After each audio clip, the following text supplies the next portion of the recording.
ओम शांति।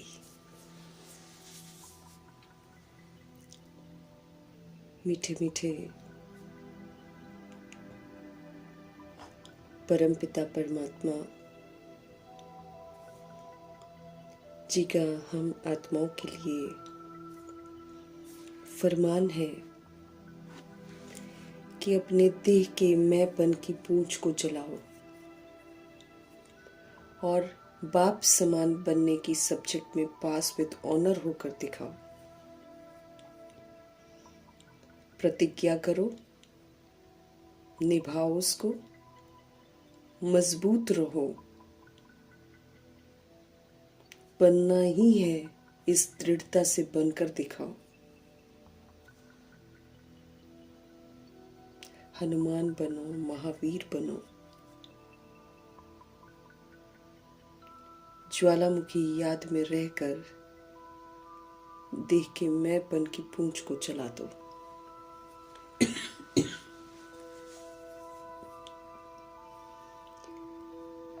सुंदर सहज विधियों से बाप समान बनने की समझ देने वाले मीठे मीठे परमपिता परमात्मा जी का हम सब तहे दिल से धन्यवाद करेंगे। ज्वालामुखी तपस्या से मैंपन की पूंछ को जलाकर सबसे पहले महावीर और हनुमान बनने का उदाहरण बनने वाले व्यक्त ब्रह्मा, अव्यक्त ब्रह्मा, गुप्त बड़ी माँ, big brother, great great grandfather का रोल प्ले करने वाली आत्मा ब्रह्मा जी का तहे दिल से हम धन्यवाद करेंगे। धन्यवाद करते हुए दोनों जबरदस्त लाइट्स को हासिर नासिर करते हुए मीठे मीठे परमपिता परमात्मा जी के महावाक्य हम उन्हीं से समझेंगे। समझ मीठे मीठे बाबा की पूरे वायुमंडल में फैले, तत्वों में फैले, प्रकृति में फैले। दिल से दुआ करेंगे। मीठे परमात्मा जी की ये जो समझ है यूनिवर्स में मौजूद सभी आत्माओं के लिए है, इसलिए ये महावाक्य यूनिवर्स में मौजूद सभी आत्माओं के लिए समर्पित करेंगे। उन आत्माओं के लिए जो इस समय वृद्ध शरीरों में है लेकिन दैहिक संबंधों में ही उलझी हुई है। उन्हें ये स्मृति आए कि ये समय है परमपिता परमात्मा के पास रहने का, उनसे सर्व प्राप्तियां करने का। तो उनका बुद्धि का योग दैहिक ममता से हटकर शिव पिता परमात्मा के ममत्व में जुड़ जाए। मीठे परमात्मा जी की समझ उन आत्माओं के लिए समर्पित करेंगे जो हम आत्माओं के साथ नकारात्मकता से जुड़ी हुई है। उनका कनेक्शन हम आत्माओं से हटे, परमपिता परमात्मा जी के साथ लगे। मीठे परमात्मा जी की समझ उन आत्माओं के लिए समर्पित करेंगे जो हम आत्माओं के साथ लौकिक में कनेक्टेड हैं। सभी का बुद्धि का योग हम आत्माओं से हटे, परमपिता परमात्मा जी के साथ लगे। मीठे परमात्मा जी की मीठी समझ उन आत्माओं के लिए समर्पित करेंगे जो रोज शरीर छोड़ रहे हैं और आकारी शरीरों में हैं। उन आत्माओं तक प्रभु जी की समझ पहुंचे जो गर्भ जेल में प्रवेश कर गए हैं। उन आत्माओं के लिए प्रभु जी की मुरली समर्पित है जो हॉस्पिटलों में पीड़ित हैं, घरों में पीड़ित अवस्था में हैं। सबका बुद्धि का योग परमात्मा से लगा रहे। उन आत्माओं को समर्पित है जो प्राकृतिक आपदाओं की शिकार हैं, जो दैहिक हिंसाओं की शिकार हैं, जो माया के प्रकोप के कारण अलबेली हो गई हैं या तंत्र मंत्र के कारण अलबेली हो गई हैं। उन आत्माओं के लिए समर्पित करेंगे जो वह मार्ग में चली गई हैं या फिर जाने की तैयारी कर रही हैं। कुमार कुमारी के शरीरों में जो आत्माएं हैं जो छोटे शरीरों में आत्माएं हैं उनके लिए बाबा की मुरली समर्पित करेंगे। उनको भी प्रभु की याद आए, वो भी कलयुगी आकर्षण में न फंस जाए, दिल से दुआ करेंगे। मीठे मीठे परमपिता परमात्मा जी की समझ दे अभिमान में ग्रसित, काम क्रोध लोभ मोह अहंकार में ग्रसित सभी तरह की सत्ताएं, सभी तरह के वर्गों में बटी हुई आत्माएं, धर्मों में बटी हुई आत्माएं, राज्य सत्ता, विज्ञान सत्ता, भक्ति की सत्ता, सभी तक प्रभु जी की समझ पहुंचे और उन्हें गंदगी से वैराग आए। काम क्रोध लोभ मोह अहंकार से सभी आत्माओं को वैराग आए। दिल से दुआ करेंगे। मीठे परमात्मा जी की समझ उन आत्माओं के लिए समर्पित करेंगे जो इस समय वैश्या और गणिकाएं बन गई हैं, जो उनसे दैहिक धंधे करा रहे हैं। तमाम आत्माओं को गंदगी से वैराग आ जाए। यादव कौरव यवन बन गई आत्माओं के प्रति प्रभु जी के महावाक्य समर्पित करते हैं। भूत प्रेत बनकर जो भटक रही हैं रूहें, उन सभी को प्रभु जी की मुरली समर्पित करते हैं। उनका बुद्धि का योग परमात्मा की तरफ अब जाए। तंत्र मंत्र रिद्धि सिद्धि करने वाले तांत्रिक आत्माएं, अघोरी आत्माएं, इन सभी आत्माओं का बुद्धि का योग तंत्र मंत्र से हटे और अब परमपिता परमात्मा की तरफ लगे और सब विधि से सिद्धि प्राप्त करें। दिल से दुआ करेंगे। मीठे परमात्मा जी की समझ उन आत्माओं के लिए समर्पित करेंगे जो भिन्न भिन्न नशों में धुत हैं। सभी नशों से बाहर आकर सबको ईश्वरीय नशा चढ़ जाए। दिल से दुआ करेंगे। मीठे परमात्मा जी की समझ उन आत्माओं के लिए समर्पित करते हैं जो अंग तस्करियां कर रहे हैं,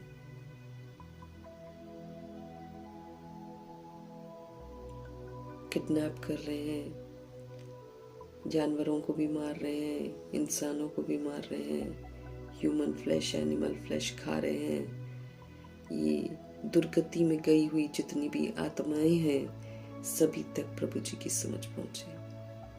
दिल से दुआ करेंगे। सब में वैराग आ जाए गंदगी को लेकर। हर आत्मा अपने स्वधर्म में लौटे। दिल से दुआ करेंगे। उन जगहों पर उन आत्माओं तक प्रभु जी की समझ पहुंचे जहां अभी तक नहीं पहुंची है। अब ये जितनी भी आत्माएं गलत काम कर रही हैं इन तक प्रभु जी की समझ नहीं पहुंची है, तभी तो कर रही है। तो बाबा की मुरली की दस्तक सभी की बुद्धि पर हो। दिल से दुआ करेंगे। इन्हीं दुआओं के साथ हम अपने लिए भी दुआ करेंगे कि जो भी बाबा हमको बोल रहे हैं वो हम अब करना शुरू कर दें एकदम, क्योंकि थोड़ा सा मार्जिन रह गया है। मीठे बाबा कहते हैं अभी भी हम थोड़ा कर सकते हैं। फिर से रहम दिल परमपिता परमात्मा हम आत्माओं पर रहम करके सीजन मुरली में या सीजन मुरली के द्वारा हम आत्माओं को समझते रहे हैं। अभी भी थोड़ी सी मार्जिन है। स्व परिवर्तन से विश्व परिवर्तन करने में सहयोगी बन जाऊं। तो अपने पर कड़ी नजर रखते हुए,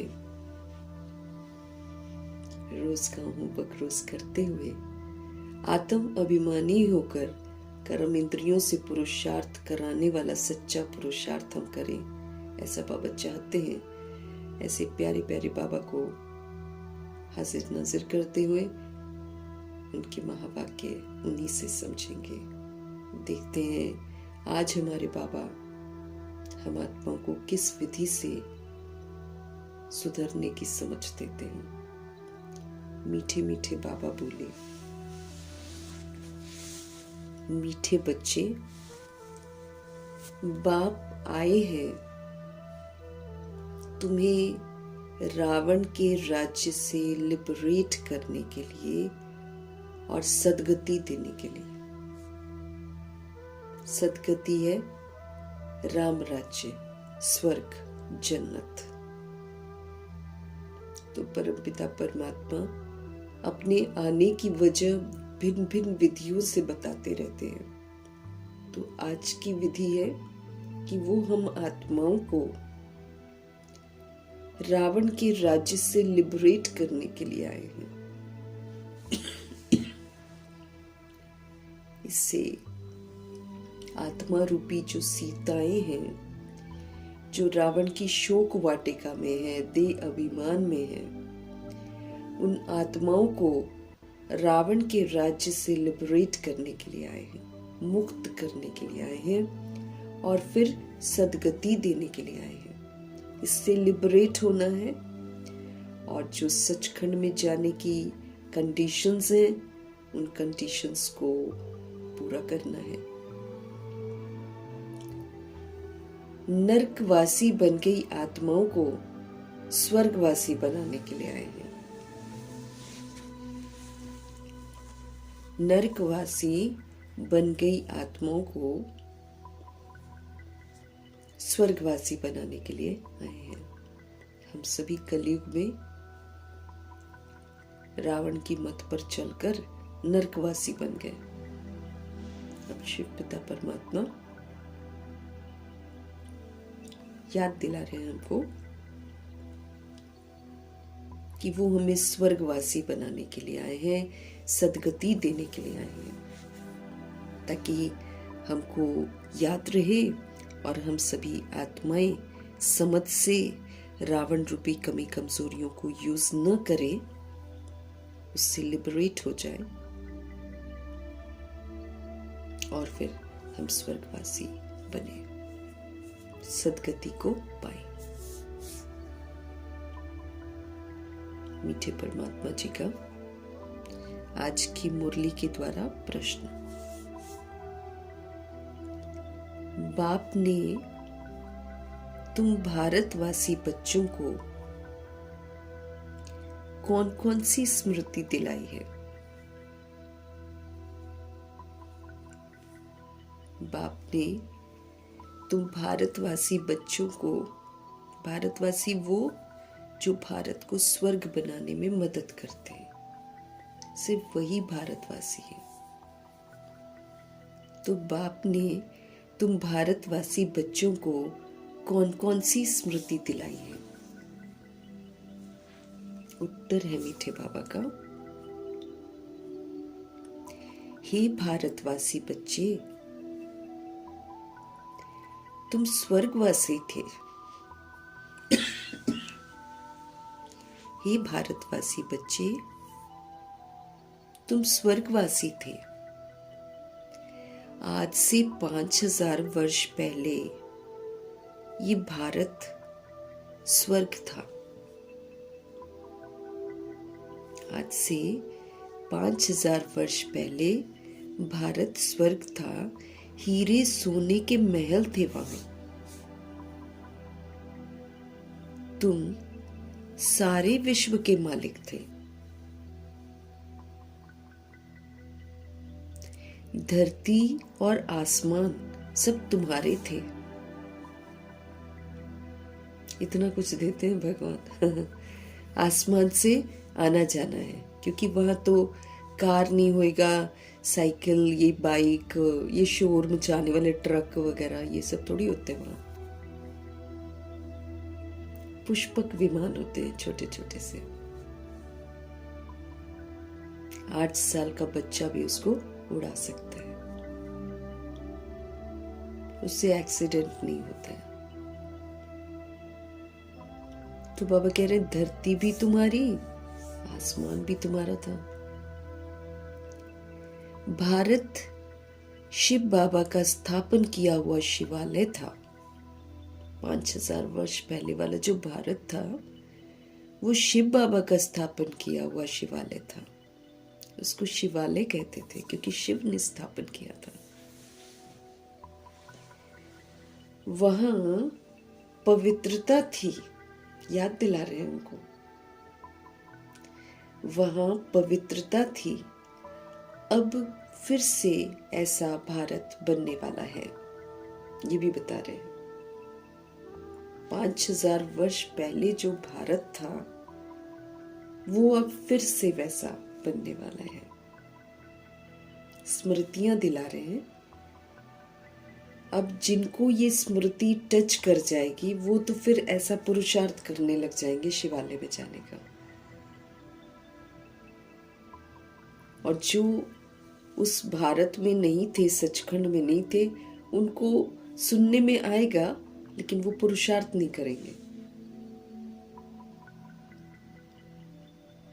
तो स्मृति से समृद्धि आती है, इसलिए हमको स्मृतियां दिला रहे हैं। जब हम इन स्मृतियों को स्वीकार करते हैं तो फिर हम समर्थ बनते हैं। समर्थ बनकर फिर हम अपनी स्थिति ऐसी बनाते हैं और फिर हम वहां पर जाने का हक प्राप्त करते हैं। तो हमारे मीठे बाबा हम आत्माओं को भारतवासी बच्चा कहकर संबोधित कर रहे हैं। आज की दुनिया में जो लोग कहते हैं कि अब भारतवासी, वो तो किसी भी एंगल से भारतवासी नहीं है, वो तो दुनिया को नर्क बना रहे हैं, वो तो भारत को कंगाल बना रहे हैं। भारतवासी वो हैं जो संगम में शिव बाबा के बच्चे बनते हैं, श्रीमत पर चलते हैं, पवित्र बनते हैं और फिर पवित्र दुनिया स्थापन करने में मददगार बनते हैं। तो बाबा कह रहे हैं, हे भारतवासी बच्चे, तुम स्वर्गवासी थे। आज से 5000 वर्ष पहले ये जो भारत था, ये स्वर्ग था। यहां हीरे और सोने के महल थे। तुम सारे विश्व के मालिक थे।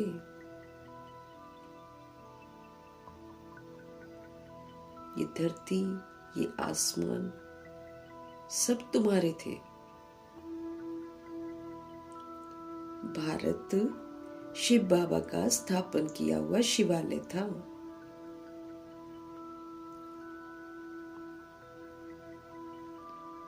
वहां पवित्रता थी।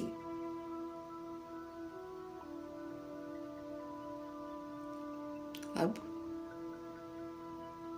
फिर से ऐसा भारत बनने वाला है, तो इसमें हमको क्या करना पड़ेगा? बिन कहे जो करे सो देवता। हमको ऐसा भारत बनाने में अपना सहयोग देना पड़ेगा, अपनी एक अंगुली देनी पड़ेगी, अर्थात श्रीमत पर, एक की मत पर चलना। ये जो गोवर्धन पर्वत, ये जो कलयुग का पर्वत है, इसको उठाने के लिए सबने अंगुली दी है ना, सीधी अंगुली है ना। बाबा कहते टेढ़ी भी होती किसी किसी की। सीधी अंगुली मतलब एक शिव पिता परमात्मा की श्रीमत पर चलना। तब हम ऐसा सुंदर शिवालय स्थापन कर सकेंगे, उसमें सहयोग देंगे। गीत है, नयनहीन को राह दिखाओ प्रभु, पग पग ठोकर खाऊं मैं। भक्ति मार्ग में गाते हैं। अब आंखें तो हैं, बाबा कहते हैं, फिर भी क्यों बोलते हैं नयनहीन? क्योंकि समझ से सब अंधे हो जाते हैं। इसलिए कहीं ना कहीं जाने अनजाने में गीत वैसे ही बनते हैं जो एकदम फिट होते हैं, परंतु अर्थ प्रभु जी बताते हैं कि हम सभी आत्माएं कैसे हम नयनहीन हो जाते हैं, समझ से अंधे हो जाते हैं। फिर हम पुकारते हैं, नयनहीन को राह दिखाओ प्रभु, पग पग ठोकर खाऊं मैं।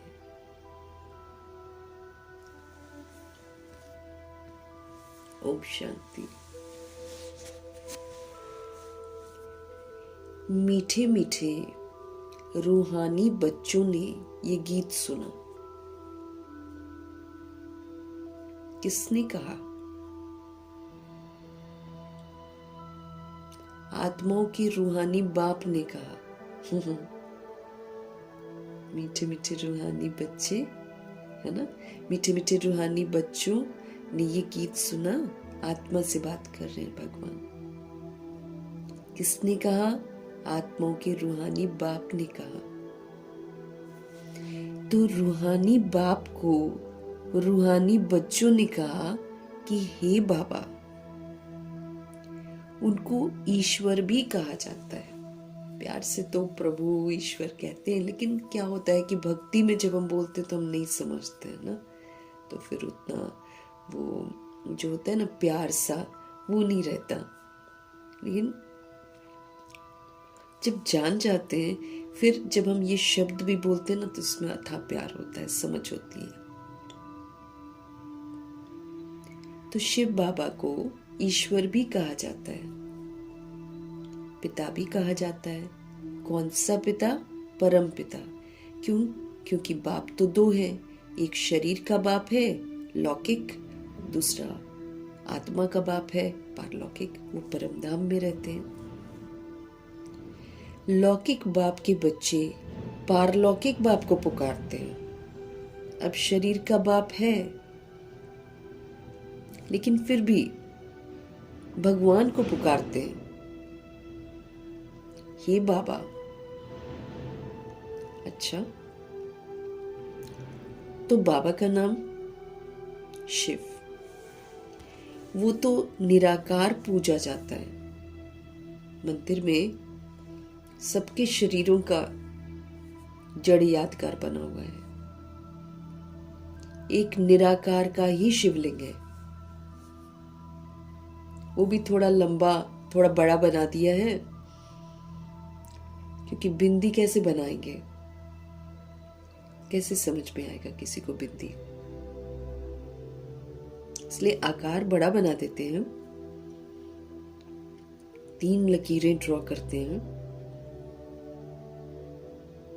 बीच में बिंदु, है ना। बिंदु ही ब्रह्मा द्वारा स्थापना, विष्णु द्वारा पालना के संस्कार, और फिर शंकर के द्वारा जो आत्मा के अंदर में कंसपना, आसुरीपना, रावणपना आ जाता है, उसका विनाश करके मैंपन को खत्म करके स्मृति स्वरूप बन जाते हैं। शंकर जी उसका प्रतीक है।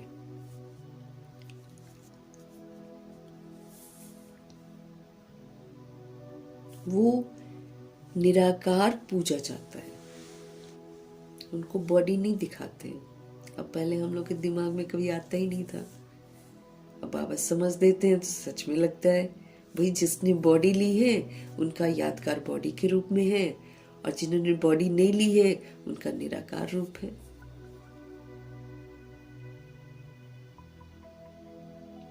उनको कहा जाता है सुप्रीम फादर। लौकिक बाप को सुप्रीम नहीं कहा जाता है।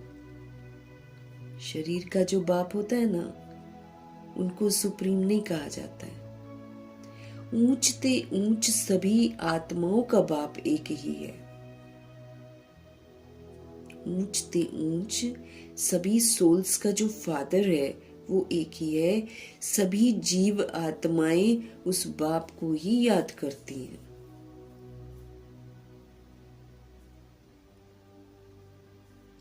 आत्माएं ये भूल गई हैं कि हमारा बाप कौन है।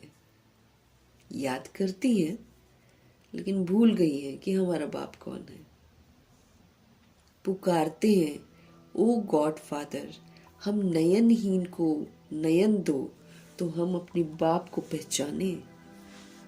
पुकारती हैं, भटकती हैं ना, जैसे ब्रह्मा जी भटकते थे, 12 गुरु करके भटक रहे थे। वो भगवान को ढूंढ रहे थे। भक्ति मार्ग की ठोकरों से छुड़ाओ, ऐसा बोलते हैं भगवान को। सदगति के लिए, तीसरा नेत्र लेने के लिए, बाप से मिलने के लिए पुकारते रहते हैं। हमारी सदगति करो, हमें समझ दो। बाप से मिलने के लिए भिन्न भिन्न तरीके से आत्माएं पुकारती रहती हैं। जब जैसे बहुत अत्याचार होते हैं, ढूंढते हैं भगवान को।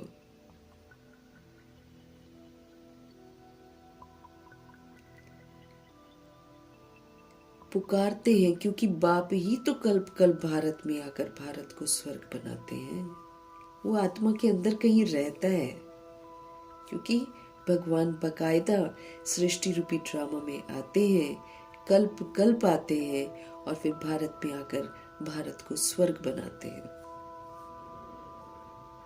अभी कलयुग है। कलयुग के बाद फिर सतयुग आना है। कोई भी युग चलता नहीं रहता है ना, 1250 वर्ष के बाद बदल जाता है, तो कलयुग भी थोड़ी चलता रहेगा, इसकी भी अवधि समाप्त हो रही है। तो कलयुग के बाद फिर सतयुग आना है, सच्चा युग आएगा। कलयुग तो झूठा है ना।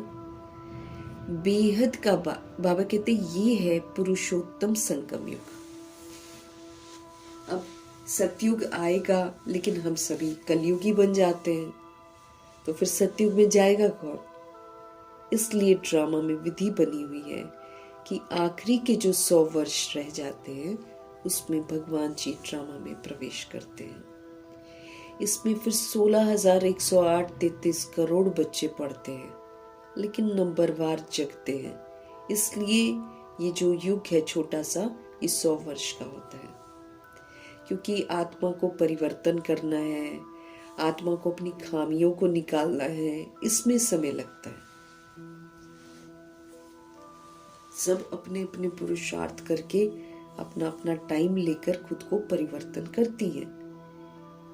इसलिए बाबा जब बताते हैं कि विनाश होने वाला है, तो कईयों को ये हो जाता है कि भगवान तो कब से बोल रहे हैं, लेकिन आत्माएं ये नहीं समझती हैं कि हम भी तो एवर रेडी नहीं बने हैं। बाबा एवर रेडी बना रहे हैं। 16,108.33 करोड़ आत्माएं, 2500 वर्ष की राजधानी की आत्माएं यहाँ पर तैयार हो रही हैं, तो टाइम लेंगी ना सब की सब। एक विनाश को बुद्धि में रखकर तो सोल अपने आप को ठीक करती है। जैसे मम्मा बाबा हैं, दादियां हैं, इन्होंने विनाश को सामने रखा है। हर घड़ी अंतिम घड़ी समझी है और धर्मराज को सामने रखा है, तो अपने आप को परफेक्ट बनाया है। अभी पीछे वाली आत्माएं अपना अपना टाइम ले रही हैं। कुछ अलबेली है, कुछ गंभीर है, कुछ नामधारी है, कुछ कथावाचक है, कुछ खाने वाले हैं, कुछ कलेक्शन वाले हैं। बहुत कम सोल्स हैं जो वैष्णव हैं। तो हर सोल अपना अपना टाइम ले रही है ना, इसलिए 100 वर्ष का ये संगम युग है। इसमें आत्मा को फरमान मिलता है परमात्मा से कि फिर से पुरुषोत्तम बनो, उत्तम बनो, श्रीमत पर चलो, आत्म अभिमानी बनो। तुम आत्मा हो, अब आत्म अभिमानी बनकर दिखाओ, बाप समान बनकर सबूत दो। तो बाबा कहते हैं अभी कलयुग है, कलयुग के बाद फिर सतयुग होगा। अब सब के सब हम कलयुगी बन गए हैं और इसके बाद सतयुग होगा, तो फिर कलयुगी बन गई जो आत्माएं हैं उनको ठीक तो करेंगे ना बाबा। ऐसे कैसे चले जाएंगे हम देह अभिमान में हैं और देह अभिमान की कमी कमजोरियां हमारे अंदर हैं, इसके साथ तो हम जा ही नहीं सकते। इसलिए क्लीनिंग प्रोसेस होता है संगम युग में। इसमें मन रूपी स्लेट पर जो लिख रखा है कि मैं शरीर हूँ, उसको मिटाना पड़ता है और उस पर लिखना होता है कि मैं एक आत्मा हूँ और सभी आत्माएं हैं और हम परम धाम के रहने वाले हैं। हम तो सतोगुणी हैं।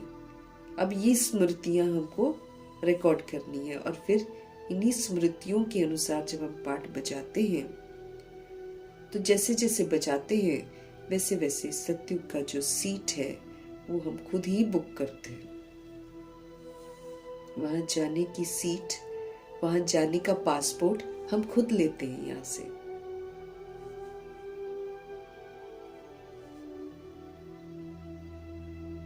बाबा कहते हैं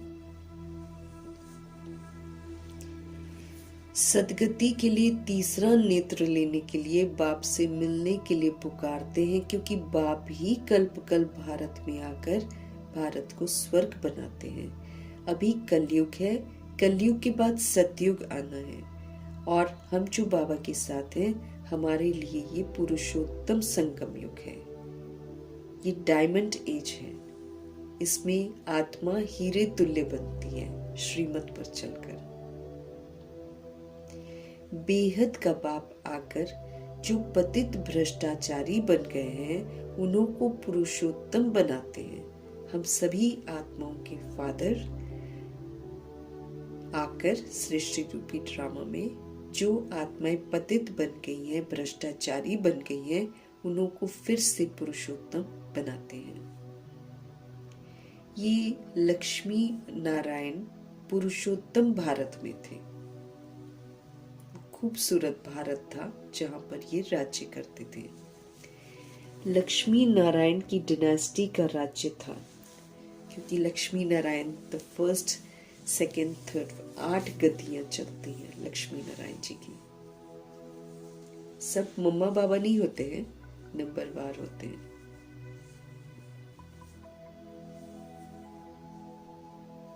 तो आज से लक्ष्मी नारायण की, बाबा कहते डिनेस्टी का राज्य था। तो आज से 5000 वर्ष पहले सतयुग में श्री लक्ष्मी नारायण का राज्य था। श्री, क्योंकि वो श्रीमत पर पूरा चलते हैं, इसलिए उनको टाइटल मिलता है श्री लक्ष्मी श्री नारायण। आज की तरह नहीं कि पतितों के आगे भी श्री श्री लिखते रहते हैं। शादी का निमंत्रण देंगे, सब तो विकारी हथियाला बंधवा रहे हैं, गिरा रहे हैं, लेकिन वहां पर लिखेंगे श्रीमती और श्रीमान। लेकिन यहाँ पर दुनिया में कोई भी सोल श्री के लायक नहीं है। ये टाइटल कमाना पड़ता है श्री श्री की श्रेष्ठ मत पर चलकर। ये बच्चों को सदगति दिलाते हैं। तुम भारतवासी आज से 5000 वर्ष पहले स्वर्गवासी थे, याद दिला रहे हैं। अब जिसको आ जाएगा ना याद, वो तुरंत पुरुषार्थ करेगा।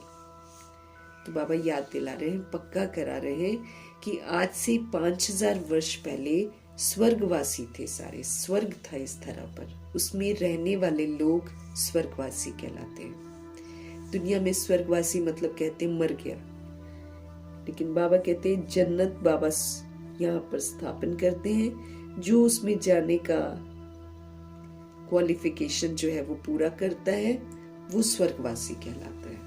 और जब हम नर्क में रहते हैं तो नर्कवासी कहलाते हैं।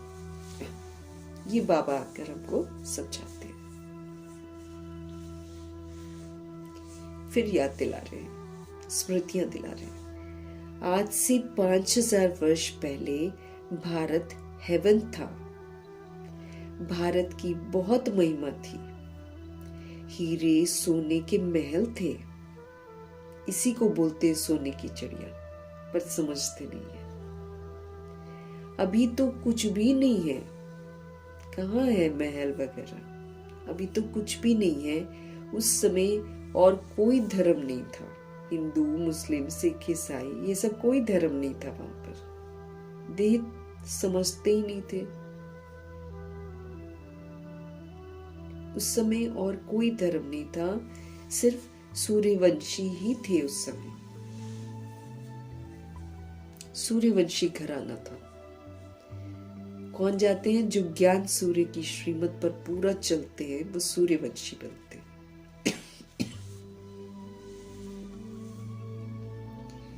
चंद्रवंशी जो है वो पीछे आते हैं, 1250 वर्ष के बाद आते हैं।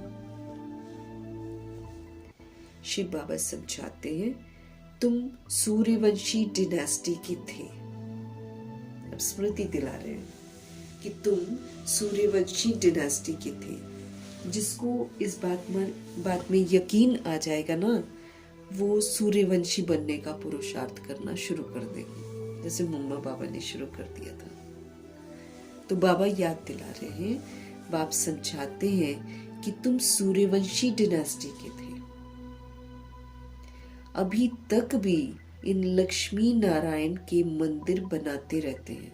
आत्माएं अभी तक भी लक्ष्मी नारायण के मंदिर बनाते रहते हैं। परंतु लक्ष्मी नारायण का राज्य कब था, कैसे पाया, ये किसी को पता नहीं है। मंदिर बना देते हैं बस, लेकिन इनका राज्य कब था और फिर कैसे इन्होंने राज्य पाया, ये किसी को भी पता नहीं है।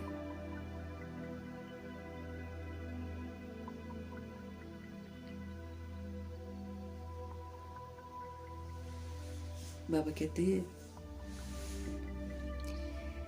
मंदिर तो बनाते हैं, लेकिन मंदिर में जो लक्ष्मी नारायण जी बनाते हैं, इनका राज्य कब था, कैसे इन्होंने राज्य लिया, ये किसी को भी मालूम नहीं है। बस पूजा करते रहते हैं, जानते कुछ भी नहीं है। किसी की बायोग्राफी कोई नहीं जानता।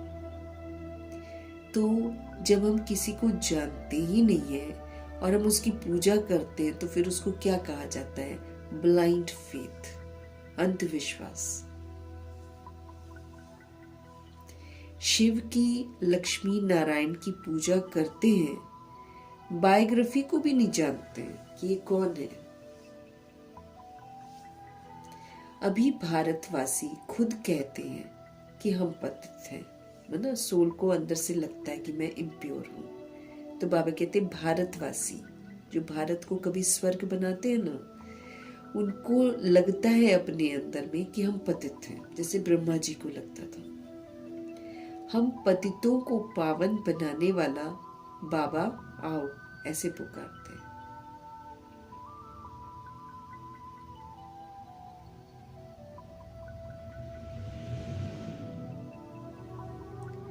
बाबा कहते हैं ब्लाइंड फेथ है ना, तो फिर बायोग्राफी को भी नहीं जानते। अभी भारतवासी जो भारत को स्वर्ग बनाते हैं, वो खुद कहते हैं कि हम पतित हैं और हम पतितों को पावन बनाने वाला बाबा आओ, आकर हमको दुखों से, इस रावण के राज्य से हमको लिबरेट करो। फिर बाप ही आकर सबको लिबरेट करते हैं। बच्चे जानते हैं सतयुग में बरोबर एक राज्य था, कोई किसी से लड़ता नहीं था। एक ही राज्य होगा तो कौन लड़ेगा। बापूजी भी कहते थे कि हमको फिर से राम राज्य चाहिए। महात्मा गांधी, गृहस्थ धर्म जो पतित बन गया है, सो अब पावन चाहिए। गृहस्थ धर्म हुआ करता था, कभी पवित्र रहते थे।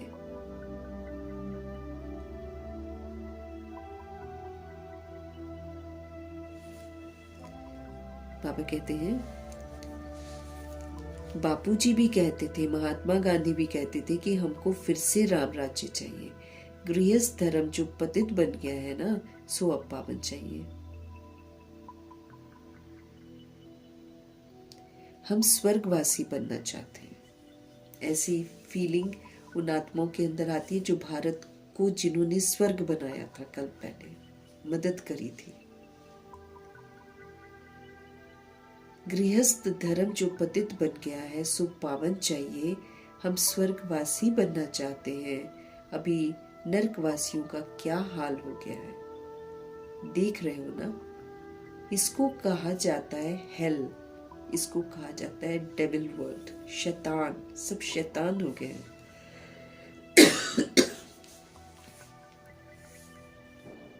गृहस्थ धर्म जो पतित बन गया है, सो अब पावन चाहिए।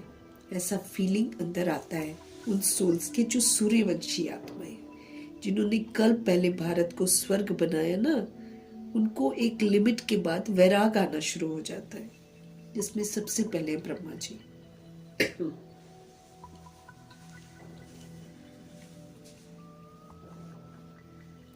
हम स्वर्गवासी बनना चाहते हैं। अभी नरकवासियों का क्या हाल है, देख रहे हो ना।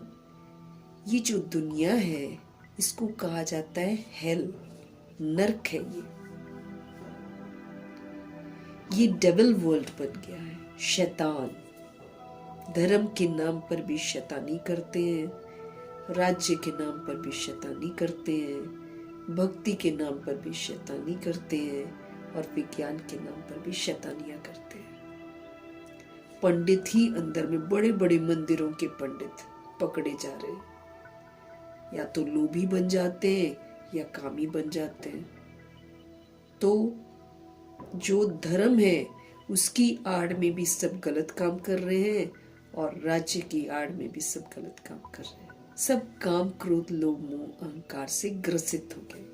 इसीलिए ये शैतानों की दुनिया कहलाती है। शैतान बन गए सारे।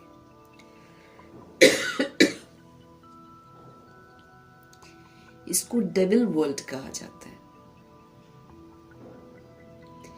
यही भारत, फिर बाबा याद दिला रहे हैं, यही भारत जो शैतानों की दुनिया बन गया है, यही भारत कभी डीटी वर्ल्ड था। यहां पर देवताएं रहते थे। बाप बैठकर हमको समझाते हैं कि तुमने 84 जन्म लिए हैं। किनको समझा रहे हैं? भारतवासियों को, जिन्होंने भारत को स्वर्ग बनाने में मदद की थी, उनसे बात कर रहे हैं भगवान। सबको तो समझ आएगा भी नहीं। जैसे मम्मा बाबा है ना, 84 जन्म लिए हैं, बाबा बताते हैं। बाप समझाते हैं, बैठकर समझाते हैं, तुमने 84 जन्म लिए हैं, न कि 84 लाख। 84 लाख तो अनइमेजिनेबल है। बाप हमको समझाते हैं, तुम असल में शांति धाम के रहने वाले हो। अब हमको अपने घर की याद दिला रहे हैं कि तुम यहाँ के रहने वाले थोड़ी हो, तुम तो परम धाम, शांति धाम, निर्वाण धाम, मूल वतन, सुप्रीम धाम के रहने वाले हो। तुम यहाँ के रहने वाले थोड़ी हो। याद दिला रहे हैं। अब देखो स्मृतियां दिला रहे हैं, ये सारी स्मृतियां ही तो पक्की करनी है। फिर समर्थी आ जाएगी, फिर हम अच्छा पाठ बजाएंगे। बाप हमको समझाते हैं, तुम असल में शांति धाम के रहने वाले हो, तुम तो यहां पर पाठ बजाने आए थे। तुम यहां पर पाठ बजाने आए थे। 84 जन्मों का पाठ बजाया है। याद दिला रहे हैं कि तुमने 84 जन्मों का पाठ बजाया है। कल पहले भी 84वां जन्म तो भगवान जी से मिला हुआ जन्म है ना, तो फिर इसमें हम अपनी बुराइयों को भी तो छोड़ते हैं ना। तो 84 जन्म का राज बाबा बताते हैं। कहते तुमने 84 जन्म लिए हैं, 84 जन्मों का पाठ बजाया है। पुनर्जन्म तो जरूर लेना पड़े ना। पुनर्जन्म 84 होते मैक्सिमम जो पुनर्जन्म होते हैं वो बाबा कहते 84 होते हैं। अब बेहद का बाप आए हैं तुम बच्चों को बेहद का वर्षा देने के लिए। अब हमारे फादर जो है, ऑलमाइटी गॉड फादर, वो तो बेहद का बाप है। खजाने उनके पास बेहद के, सागर है वो सागर। हमको जो भी खजाना चाहिए, ये जो 800 करोड़ आबादी है, ये भी ले लेना बाबा से खजाना, तो भी बाबा अखुट खजानों के दाता है। कम नहीं होता उनके पास कभी भी। बेहद का बाप है वो सभी आत्माओं का पिता है। 800 करोड़ अगर लोग हैं यहाँ धरा पर, तो वो 800 करोड़ आत्माओं का बाप है। वो इतने बच्चे हैं उनके, है ना। वो सुप्रीम फादर है। हम आत्माओं को बेहद का वर्षा देने के लिए आए हैं। छोटा मोटा वर्षा नहीं, 2500 वर्ष की राजधानी के सुख घनेरे देने के लिए आए हैं। बाप तुम बच्चों से बात कर रहे हैं। किससे बात करते हैं शिवू? हम आत्माओं से बात करते हैं।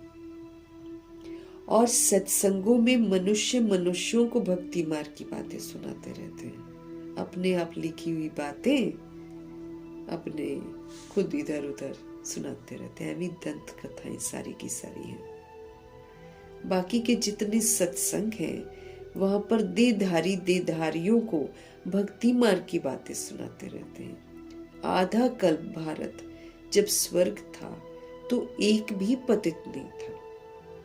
स्वर्ग में एक भी सोल पतित नहीं थी। इस समय एक भी सोल पावन नहीं है।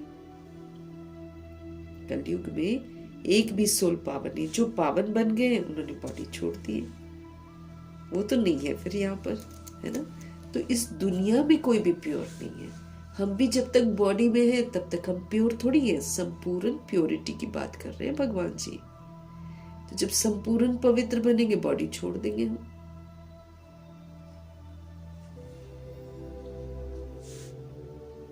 बाबा कहते हैं पहले स्वर्ग जब था तो एक भी पतित नहीं था, और बाबा कहते इस समय एक भी पावन नहीं है।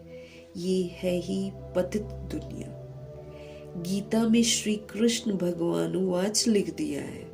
अब सुनाई है सच्ची गीता शिव बाबा ने, लेकिन उसमें गलती से श्री कृष्ण का नाम डालकर फिर श्री कृष्ण के बाद भगवान वाच लिख दिया है। तो लोग समझते हैं कि श्री कृष्ण भगवान है और उन्होंने गीता सुनाई है।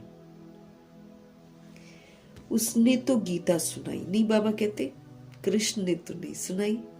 उल्टा कृष्ण की आत्मा ब्रह्मा जी ने शिव पिता परमात्मा से गीता सुनकर अपने को कृष्ण बनाया है फिर से। बाबा कहते हैं उसने तो गीता सुनाई नहीं। ये लोग अपने धर्म शास्त्र को भी नहीं जानते हैं, अपने धर्म को ही भूल गए हैं। हिंदू कोई धर्म थोड़ी है, बाबा कहते हैं धर्म मुख्य है 4। पहले है आदि सनातन देवी देवता धर्म। इसमें सूर्यवंशी भी आ जाते हैं, चंद्रवंशी भी आ जाते हैं। इनको मिलाकर कहा जाता है देवी देवता धर्म, डीटिज्म। वहां दुख का नाम नहीं था, बाबा कहते हैं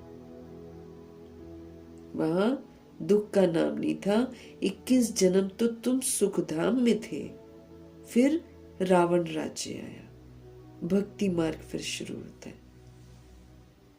21 जन्म तुम सुखधाम में थे, फिर रावण राज्य, भक्ति मार्ग शुरू होता है। भक्ति मार्ग है ही नीचे उतरने का मार्ग। भक्ति में हम नीचे उतरते हैं। भक्ति है रात और ज्ञान है दिन। अभी है घोर अंधियारी रात। इस समय घोर अंधियारी रात है। शिव जयंती और शिवरात्रि दोनों अक्षर आते हैं, जयंती भी है और रात्रि भी है। भगवान जी का आना जयंती, और जब वो आते हैं तो अज्ञानता की रात एकदम चरम सीमा पर होती है, इसलिए इसको शिवरात्रि भी कहते हैं। शिव बाबा कब आते हैं? जब रात्रि होती है, काम क्रोध लोभ अहंकार रूल करता है जब दुनिया में, तब भगवान आते हैं। भारतवासी घोर अंधियारे में आ जाते हैं, तब शिव बाबा आते हैं।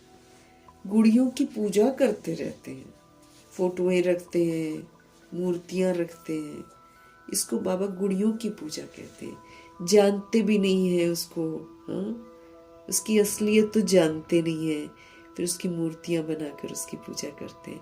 बाबा कहते क्या करते हैं? गुड़ियों की पूजा करते हैं। एक की भी बायोग्राफी नहीं जानते, कौन है ये नहीं जानते। ये भक्ति मार्ग के शास्त्र भी बनने ही है, क्योंकि भक्ति मार्ग चलता है ना ड्रामा में, इसलिए बाबा कहते हैं ये शास्त्र तो फिर से बनने ही है। ये ड्रामा सृष्टि चक्र को भी समझना है, इस ड्रामा को भी समझना है, और सृष्टि का चक्र कैसे घूमता है इसको भी समझना है। शास्त्रों में ये नॉलेज नहीं मिलेगी जो बाबा हमको नॉलेज देते हैं सृष्टि चक्र की और ड्रामा की। ये हमको किसी भी शास्त्र में ये नॉलेज नहीं मिल सकती है, और ना कोई इसका शास्त्र बना सकता है। भगवान जी की मुरलियों का कोई शास्त्र नहीं बना सकता है। तो बाबा कहते ड्रामा को भी समझना है, सृष्टि के चक्र को भी समझना है। शास्त्रों में ये नॉलेज नहीं है, वो है भक्ति का ज्ञान, वो है फिलॉसफी, वो कोई सदगति मार्ग का ज्ञान थोड़ी है। बाबा कहते हैं मैं आकर तुमको ब्रह्मा के द्वारा यथार्थ ज्ञान सुनाता हूं। मैं आकर तुमको ब्रह्मा के द्वारा यथार्थ ज्ञान सुनाता हूं। पुकारते भी हैं हमको सुख धाम शांति धाम का रास्ता बताओ।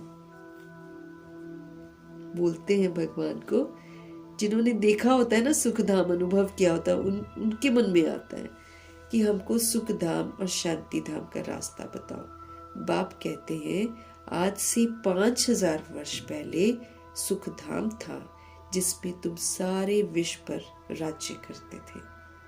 सूर्यवंशी डिनेस्टी का राज्य था। बाकी सारी सोल्स जितनी भी हैं, भले चंद्रवंशी की है, सब शांति धाम में थी। वहां 9 लाख गाय जाते हैं। तुम बच्चों को आज से 5000 वर्ष पहले, बाबा कहते मैंने तुमको बहुत साहूकार बनाया था, इतना धन मैंने तुमको दिया था, फिर तुमने वो कहां गवाया? तुम कितने साहूकार थे। भारत कौन कहलाए? भारत कौन कहलाए? भारत ही सबसे ऊंचते ऊंच खंड है। सभी का वास्तव में ये तीर्थ है, क्योंकि पतित पावन बाप का जन्म स्थान भारत है। जो भी धर्म वाले हैं सभी की बाप आकर इस समय सदगति करते हैं, क्योंकि धर्म भी इस समय दुर्गति में चले गए हैं। उनमें अपवित्रता भी है। सारे धर्मों में काम क्रोध लोभ मोह अहंकार है। सारे धर्मों में जो देह के जितने भी धर्म हैं, क्रिश्चियनिटी ले लो, इस्लाम ले लो, सिखिज्म ले लो, सबके अंदर में काम क्रोध लोभ मोह अहंकार घुस गया है। इसलिए सब धर्म भ्रष्ट कर्म भ्रष्ट बन गए हैं। बाबा हमको याद दिला रहे हैं भारत ही सबसे ऊंचते ऊंच खंड है। सभी का वास्तव में ये तीर्थ है। क्यों? क्योंकि पतित पावन बाप का ये जन्म स्थान है। जो भी धर्म वाले हैं सभी की बाप आकर सदगति करते हैं, क्योंकि सब इस समय दुर्गति में है। अभी रावण का राज्य सारी सृष्टि में ही है, सिर्फ लंका में थोड़ी था। लोगों ने कहानी बना दी कि लंका में रावण रहता था। नहीं, भगवान कहते सारी दुनिया ही इस समय लंका है, इसको आग लगनी है। और सबकी आत्माओं के अंदर में रावण रूपी देह अभिमान घुस गया, तो सबके सब रावण कंस हैं। तो भगवान जी आकर हिंदू मुस्लिम सिख ईसाई बनी हुई सभी आत्माओं की सदगति करते हैं, इनको भी सही रास्ते पर लाते हैं। अभी रावण का राज्य अगर देखा जाए तो सारी सृष्टि में ही है, सिर्फ लंका में नहीं था। सभी में 5 विकार प्रवेश कर गए हैं। जब सूर्यवंशी राजा था तो ये विकार ही नहीं थे। जब सूर्यवंशी राज्य था तो बाबा कहते हैं जब सूर्यवंशी राज्य था तो ये विकार ही नहीं थे वहां पे। भारत वॉइसलेस था, निर्विकारी था भारत। अभी ये विशेष बन गया है, अभी विकारी बन गया है। कभी ये निर्विकारी था। सतयुग में दैवी संप्रदाय थी, दैवी गुणों वाले लोग रहते थे। वो फिर 84 जन्म भोग कर क्या बन गई? अब आसुरी संप्रदाय बन गई, सब असुर बन गए। फिर दैवी संप्रदाय बनते हैं। अभी बाबा फिर से हमको दैवी संप्रदाय बना रहे हैं। तो फिर अब आसुरी संप्रदाय की जो आदतें हमने धारण कर रखी हैं वो अब खत्म कर देनी है।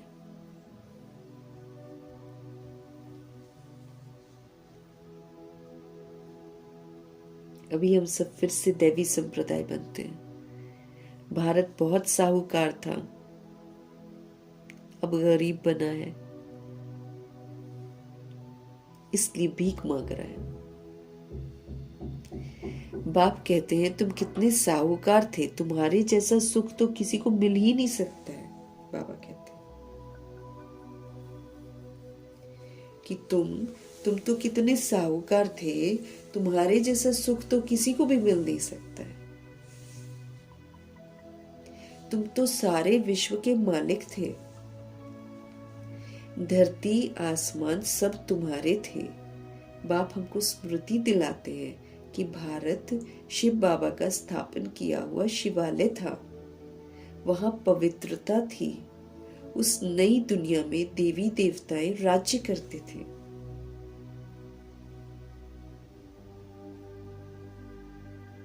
भारतवासी, बाबा कहते भारतवासी तो ये भी नहीं जानते हैं कि राधे कृष्ण का आपस में क्या संबंध है।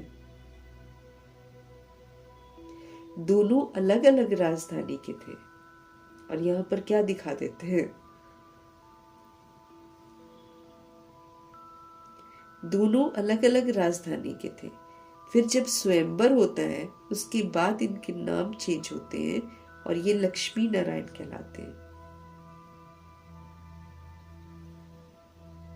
ये ज्ञान तो किसी भी मनुष्य में नहीं है। जो मंदिरों में पूजा करते हैं उनके पास भी ये ज्ञान नहीं है।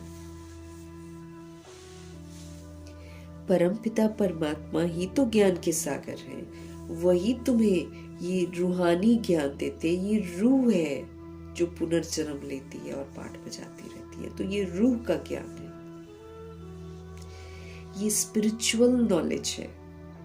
ये सिर्फ एक बाप ही दे सकते हैं और कोई दुनिया में बता नहीं सकता इस ड्रामा के सत्य को। भगवान ही आकर बताते हैं कि सोल कैसे पुनर्जन्म लेती है।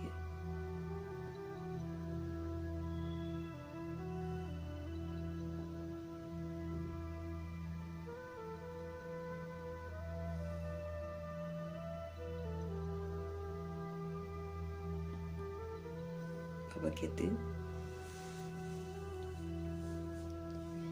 याद दिला रहे ना कि वहां क्या क्या था। तो स्वयंवर के बाद राधा और कृष्ण जो है वो लक्ष्मी नारायण बनते हैं। और वैसे ये लोग अपने अलग अलग राज्य में रहते हैं, एक दूसरे के साथ खेलते थोड़ी है जैसे दिखा देते हैं लोग। स्वयंवर के बाद इनका नामकरण होता है और ये लक्ष्मी नारायण बनते हैं। ये ज्ञान तो कोई भी मनुष्य में नहीं है। परमपिता परमात्मा ही ज्ञान का सागर है। वही तुम्हें ये रूहानी ज्ञान देते हैं। ये स्पिरिचुअल नॉलेज है, ये स्पिरिट की नॉलेज है, ये आत्मा की नॉलेज है। ये सिर्फ एक बाप ही दे सकते हैं। अब बाप कहते हैं आत्म अभिमानी बनो, कि अब तुम सोल हो ना, तो तुम शुद्ध स्वमान में रहकर पाठ बजाओ। जो जिस दृष्टि से मैं तुमको देखता हूँ, जिस दृष्टि से देखकर मैं तुमको स्वमान देता हूं, उन्हीं स्वमानों के प्रमाण जीवन व्यतीत करो। आत्म अभिमानी बनो, शुद्ध अभिमान कि मैं आत्मा परमात्मा का बच्चा, परमधाम निवासी सतोगुणी आत्मा हूं। ये स्मृति बाबा कहते पक्का करो।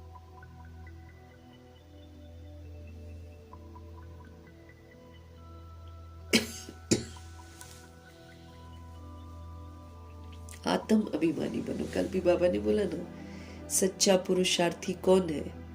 जो आत्म अभिमानी बनकर अपने शरीर रूपी रथ से कार्य कराए, श्रीमद् प्रमाण। वो आत्म अभिमानी है। और यहाँ क्या हो गया था? उल्टा हो गया था। ये जो कर्म इंद्रियां हैं और मन बुद्धि संस्कार जो आत्मा की शक्ति है, वो आत्मा को चला रही है। देह अभिमान चला रहा है आत्मा को। सारा हम उल्टा काम करते हैं। अब आत्मा समझ मिली है तो आत्मा तो फिर परमात्मा का बच्चा है। तो फिर परमात्मा का बच्चा कैसे पाठ बजाएगा? अच्छा वाला बजाएगा ना। तो बाबा हमको समझ दे रहे हैं कि आत्म अभिमानी बनो। मुझ अपने परमपिता परमात्मा शिव को तुम याद करो। अब छोड़ो तुम देहधारियों की यादें।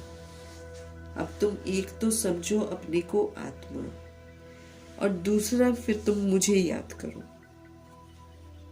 क्योंकि उनको याद करने से ही हमारा बुद्धि का ताला पूरा खुलेगा और हम स्मृति स्वरूप बन जाएंगे।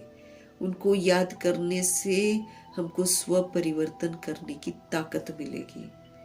उनको याद करने से ही आत्मा रूपी बैटरी पूरा चार्ज होगी। उनको याद करने से ही ज्ञान यथार्थ समझ में आएगा। योग की स्टेजेस हम धारण कर सकेंगे, धारणा कर सकेंगे और सेवा भी कर सकेंगे।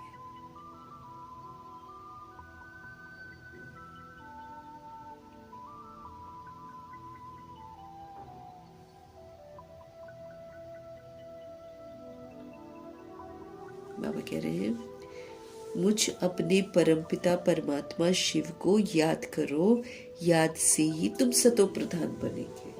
जितना जितना हम याद करते जाएंगे हमारी तमो प्रधानता खत्म होती जाएगी और हम सतो प्रधान बन जाएंगे।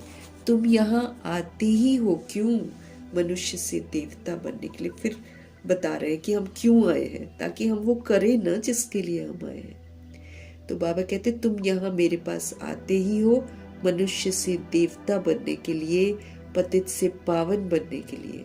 तो अब पतित बना हमारे अंदर में खत्म होना चाहिए। अभी ये है रावण का राज्य।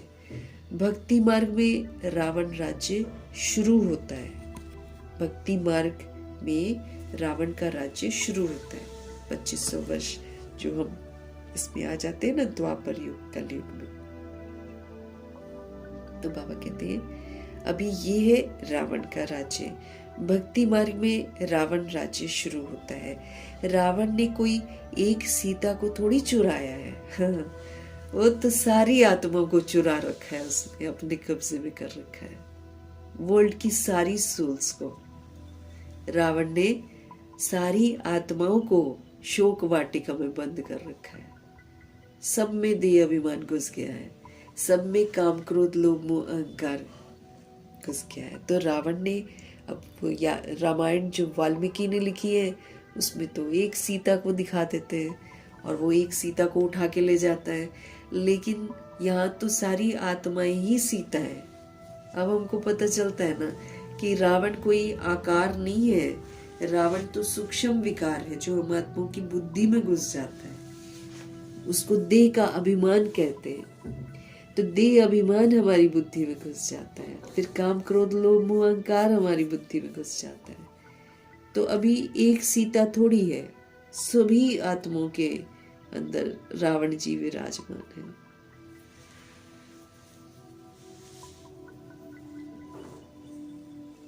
बाबा हमको समझ दे रहे हैं कि भाई तुम यहाँ आते ही हो मनुष्य से देवता अथवा पतित से पावन बनने के लिए, याद दिला रहे हैं। अभी ये तो है रावण का राज्य। भक्ति मार्ग में रावण राज्य शुरू होता है, देह अभिमान आना शुरू होता है। रावण ने कोई एक सीता को तो नहीं चुराया, बाबा कहते उसने तो सभी आत्मा रूपी सीताओं को चुरा लिया, सबके अंदर घुस गया वो। तो तुम सब भक्ति करने वाले रावण के चंबे में हो। भक्ति करते ही तब है जब हम रावण के वशीभूत हो जाते हैं, क्योंकि फिर बेचैन हो जाती है सोल, क्योंकि सोल का स्वधर्म है पवित्रता।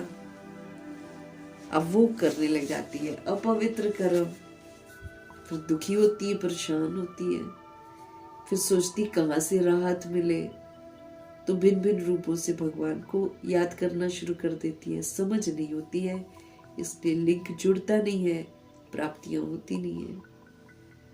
बाबा कहते हैं ये जो रावण है इसने कोई एक सीता को नहीं चुराया है। तुम सब भक्ति मार्ग करने वाले, तुम सब भक्ति करने वाले रावण के कैद में हो, सब रावण के चंबे में है। सारी सृष्टि 5 विकारों रूपी रावण की कैद में है। पूरी की पूरी सृष्टि इस समय 5 विकार रूपी रावण की कैद में है। सभी शोक वाटिका में दुखी है, सब दुखी है अपने अपने प्रॉब्लम्स को लेकर। ये कहलाती ही शोक वाटिका है रावण की दुनिया, इसमें सब दुखी है। बाप आकर सभी आत्माओं को लिबरेट करते हैं। अब बाप फिर से स्वर्ग बना रहे हैं। बाबा अब हमको फिर से समझ दे रहे हैं कि बाप आकर सबको मुक्त करते हैं इस शोक वाटिका से। समझ देते हैं कि भाई तुम आत्मा हो, तुम कहाँ विकारों में पड़ गए हो, याद दिलाते हैं हमको। बाप आकर समझ से हमको मुक्त करते हैं। जितना जितना हम समझ धारण करते हैं उतना उतना हम मुक्त होते जाते हैं। अब बाप फिर से स्वर्ग बना रहे हैं। ऐसे नहीं कि अभी जिनको धन बहुत है वो स्वर्ग में है, जैसे आजकल लोग करोड़पति सब समझते हैं कि हम तो स्वर्ग में है ना। गाड़ियों से, घर के अंदर से, महलों के अंदर से उनकी गाड़ियां निकलती हैं और गाड़ियों में ही जाते और रास्ते जहाँ इन्होंने गुजरना होता है वहाँ सारा कुछ साफ रहता है, और जहाँ ये लोग दूसरी जगह घुसते हैं वहाँ भी जन्नत की तरह बना रखा है। तो इनको क्या पता कि दुख क्या होता है, संकट क्या होता है। तो ये समझते कि हम तो भैया स्वर्ग में हैं। वो धन दौलत को स्वर्ग समझते हैं, स्थूल धन दौलत जो खत्म हो जाएगी। अब ये लोग भी एक दिन गरीब बन जाएंगे ना। बाबा ने बोला है ना, जितने भी साहूकार हैं सब गरीब बन जाएंगे, क्योंकि रहेगा ही नहीं कुछ तो क्या करेंगे ना। होगा भी तो कुछ उनको मिलेगा नहीं। बाबा कहते हैं ऐसे नहीं है कि अभी जिनके पास धन बहुत है वो कोई स्वर्ग में है, नहीं, अभी तो है ही नर्क। वो तो और नर्क वाले काम करते हैं। जिनके पास अथाह मनी है वो तो और नर्क वाले काम करते हैं।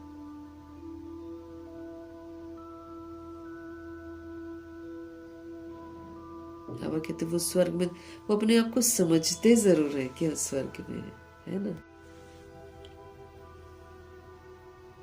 बाबा कहते हैं अभी जिनको धन बहुत है वो स्वर्ग में है, ऐसा तो है नहीं, अभी है ही नर्क। बाबा कहते हैं सब नर्कवासी इसलिए नर्क वाले काम करते, जो जितना पैसा है उतने गंदे गंदे काम कर रहे हैं।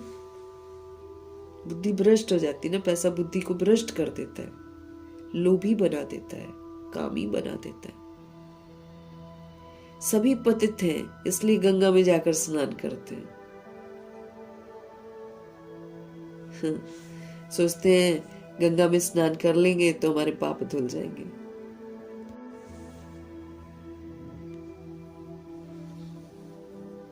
सभी पतित हैं इस समय, इसलिए गंगा में जाकर सोचते हैं हम स्नान कर लेंगे तो हमारे पाप धुल जाएंगे। कहां से धुलेंगे पाप?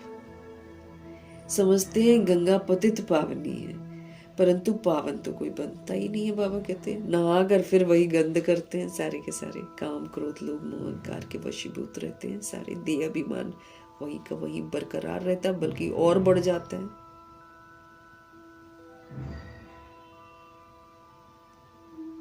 पतित पावन तो बाप को ही कहा जाता है ना, न कि नदियों को। ये सब है भक्ति मार्ग। बाप ही ये बातें आकर हमको समझाते हैं। अब तुम ये तो जानते हो ना, एक ही शरीर का बाप, दूसरा फिर प्रजापिता ब्रह्मा, ये तो संगम युग के हमारे अलौकिक पिता बनते, क्योंकि इन्हीं के थ्रू फिर हमको वर्षा देते हैं शिव बाबा।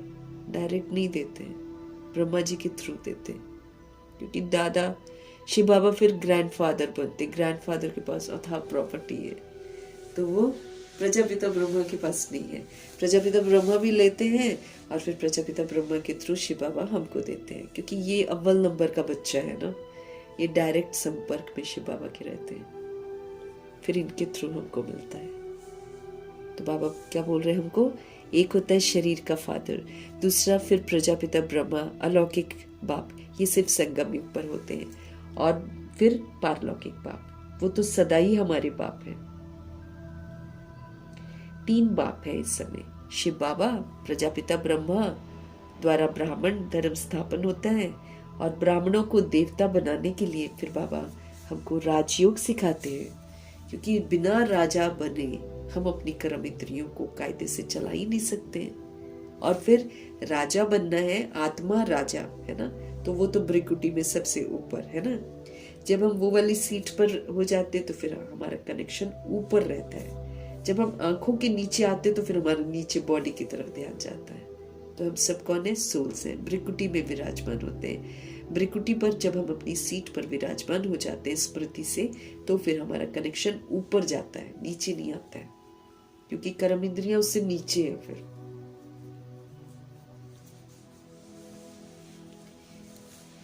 ब्रह्मा द्वारा बाबा ब्राह्मण धर्म स्थापन करते हैं। अब ब्राह्मण कल्चर, ब्राह्मण नियम बहुत कड़े हैं, ये ब्रह्मा जी लोग वाले टाइम में वो लोग फॉलो करते थे।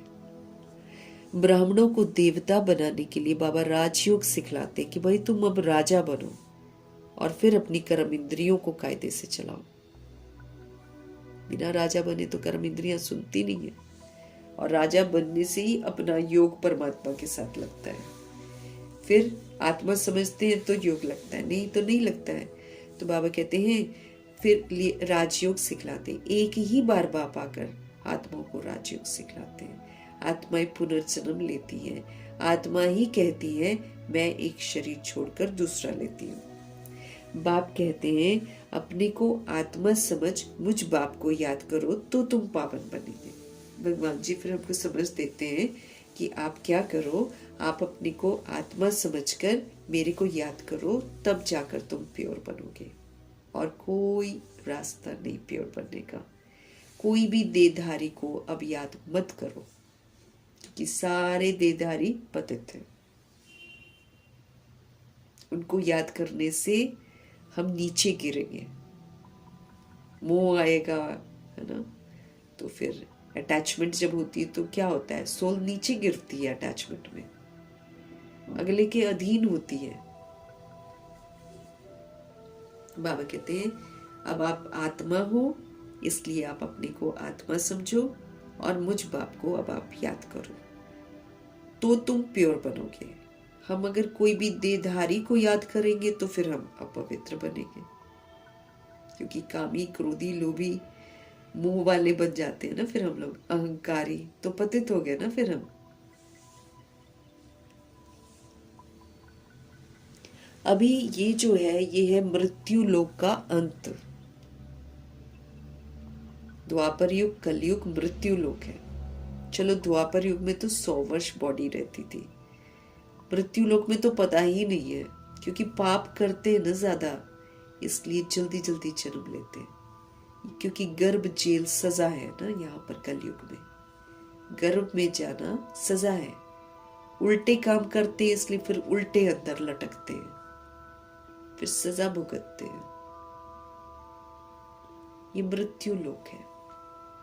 यहाँ अकाले मृत्यु होती है। यहाँ फिक्स नहीं है कि इतना समय हम बॉडी में रहेंगे। कोई भी कभी भी बॉडी छोड़ सकता है, फिर दूसरा लेगा। ये है ही मृत्यु लोक। अमर लोक की स्थापना इस समय हो रही है। बाकी सब अनेक धर्म जो बनकर बैठे हुए हैं, सिख, ईसाई वगैरह वगैरह, ये सारे के सारे धर्म खलास हो जाएंगे। आत्मा जाएगी ऊपर, बॉडी वाला सारा सब कुछ यहाँ पर खत्म होगा। सतयुग में एक ही देवी देवता धर्म था। सतयुग में एक ही देवता धर्म था। फिर त्रेता में चंद्रवंशी राम सीता थे। तुम बच्चों को सारे चक्र की याद दिलाते हैं बाबा। शांति धाम, सुख धाम की स्थापना करते ही है बाप। मनुष्य को सदगति तो दे ही नहीं सकता है। मनुष्य की सदगति, क्योंकि सारे के सारे दुर्गति में है। चाहे गुरु है, चाहे पंडित है, चाहे सन्यासी है, सारे तो दुर्गति में है। तो सदगति कौन देगा? सदगति तो निराकार परमात्मा ही देते हैं, क्योंकि वो ही सदैव पवित्र है। मनुष्य थोड़ी किसी को दे सकता है। तो मनुष्य गुरुओं के पीछे भाग जाता है ना, कि गुरु मेरे को मुक्त कर देगा। कहाँ से मुक्त करे? वो तो खुद ही मुक्त नहीं है, तो कहाँ से हमको मुक्त करेगा? तो इसलिए बाबा हमको समझ देते हैं मनुष्य को सदगति दे नहीं सकते हैं। ये सब भक्ति मार्ग के गुरु बनकर बैठे हुए हैं, अपने आप गुरु बन जाते हैं। और फिर लोग इनके अंधश्रद्धा में चले जाते हैं। इनके पाँव छूना, इनको क्या समझना ना, सब कुछ भगवान ही समझ लेते हैं उनको, है ना। तो फिर गुरु बना लेते हैं। बाबा कहते हैं ये सारे भक्ति मार्ग के गुरु मिसगाइड करते हैं। ये अपने पीछे लगाते हैं, भगवान से छुड़वाते हैं और अपने पीछे लगवाते हैं। ये तो भगवान से न जोड़े। अब उनको भगवान के बारे में मालूम ही नहीं है, तो वो कहाँ से हमको भगवान के साथ जोड़ सकेंगे? इसलिए वो क्या करते हैं, सबको अपने पीछे लगा देते हैं। पता नहीं कान में क्या क्या मंत्रा देते हैं। वो मंत्र बोलो, किसी को मत बताना, किसी को मत बताना, ऐसे बोलते हैं। तंत्र मंत्र वाले कौन से पता नहीं बेतु के मंत्र बोलते हैं। फिर वो आत्माएं वही मंत्र बोलती रहती हैं, अपने गुरु को ही भगवान समझना शुरू कर देती है। तो सारे फिर ऐसे करके क्या करते हैं, काम, क्रोध, लोभ, अहंकार के शिकार तो तब भी बनते हैं। और ये वाले जो गुरु होते हैं तो बच्चे भी पैदा करवाते हैं और फिर शादियां भी करवाते हैं। बाबा तो ये सारा कुछ बंद करवाते हैं। ये सब गलत सलत तुम कर रहे हो, बंद करो ये सारा। फिर बताते हैं कि कैसे विकारों के बिना भी जिंदगी चला करती थी, तब सुख था, शांति थी, पवित्रता थी। तो जब योग बल से बच्चे पैदा हो सकते हैं, जब योग बल से हम अपना जीवन व्यतीत कर सकते हैं, तो भगवान कहते तुम्हें जरूरी गंदे काम करने, बॉडी समझ के गंदे काम करते हैं। तो बाबा हमको समझ दे रहे हैं सारी, आज पूरी स्मृतियां दिला रहे हैं, इन्हीं स्मृतियों से हमको समर्थ बनना है। अब गुरु गोसाई पंडित वंडित सबको छोड़ देना है। भक्ति मार्ग में मनुष्य अनेक प्रकार के चित्र बनाकर पूजा कर फिर जाकर कहते हैं डूब जा डूब जा। बहुत पूजा करते हैं, खिलाते हैं, पिलाते हैं। अब खाते तो ब्राह्मण लोग हैं, है ना। खूब एकदम फ्री कमाई है इनकी, पंडितों की। बना लेंगे कोई जगह, बस छोटा सा मंदिर शुरू करते हैं, उससे बढ़ते बढ़ते अंधश्रद्धा वाली आत्माएं तो है ही, जा जाकर चढ़ावे चढ़ाते रहती हैं, वो ऐश करते हैं पूरा। नामधारी ब्राह्मण है सारे के सारे।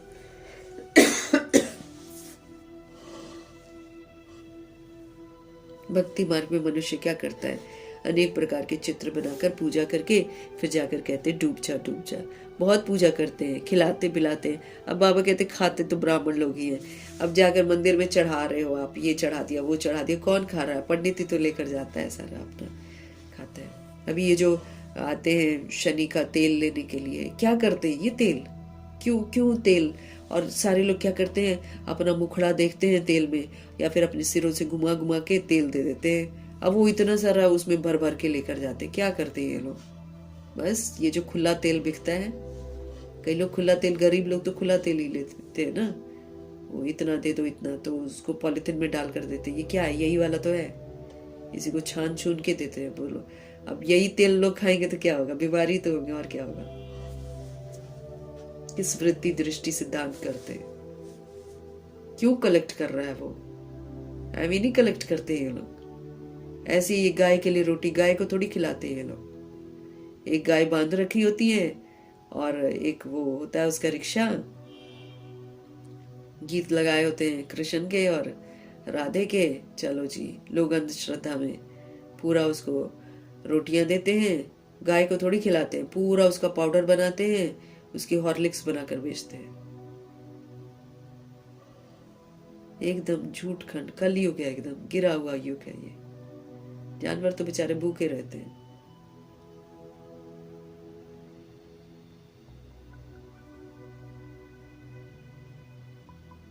ब्राह्मण ही तो खाते हैं सारा। वहां चढ़ावा चढ़ा तो क्या शिवलिंग पर चढ़ावा चढ़ाते हैं कि शिव ले रहे होते हैं क्या? या कोई देवी देवता लेता है कि? जड़ मूर्तियां, वो क्या लेंगी? जड़ मूर्तियों के आड़ में खूब कमाती हैं आत्माएं, फ्री में एकदम।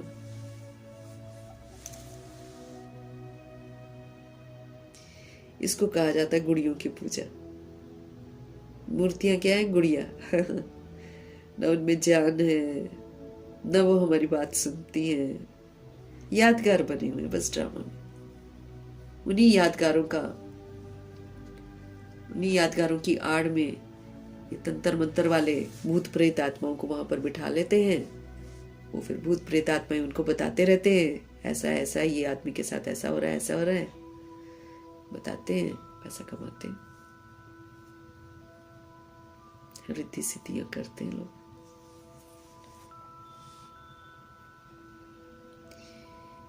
गुड़ियों की पूजा है ये। कितनी अंधश्रद्धा है इस दुनिया में, अब उनको कौन समझाए। बाप कहते हैं अभी तुम हो ईश्वरीय संतान। अभी हम प्रभु जी के बच्चे बने हैं, अभी हम ईश्वरीय संतान हैं।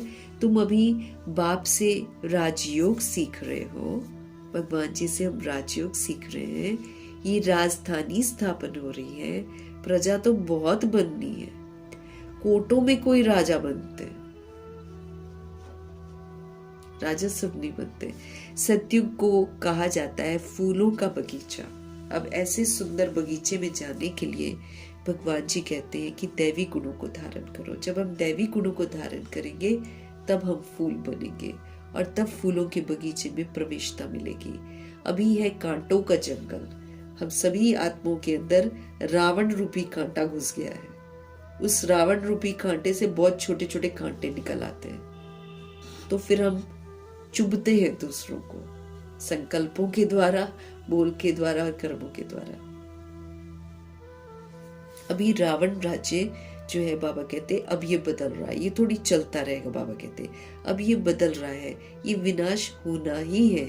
ये नॉलेज अभी सिर्फ तुम ब्राह्मणों को ही मिलती है, लक्ष्मी नारायण को भी ये ज्ञान नहीं रहता है। ये ज्ञान प्रायः लोप हो जाता है। भक्ति मार्ग में कोई भी बाप को जानते नहीं, ज्ञान नहीं रहता है।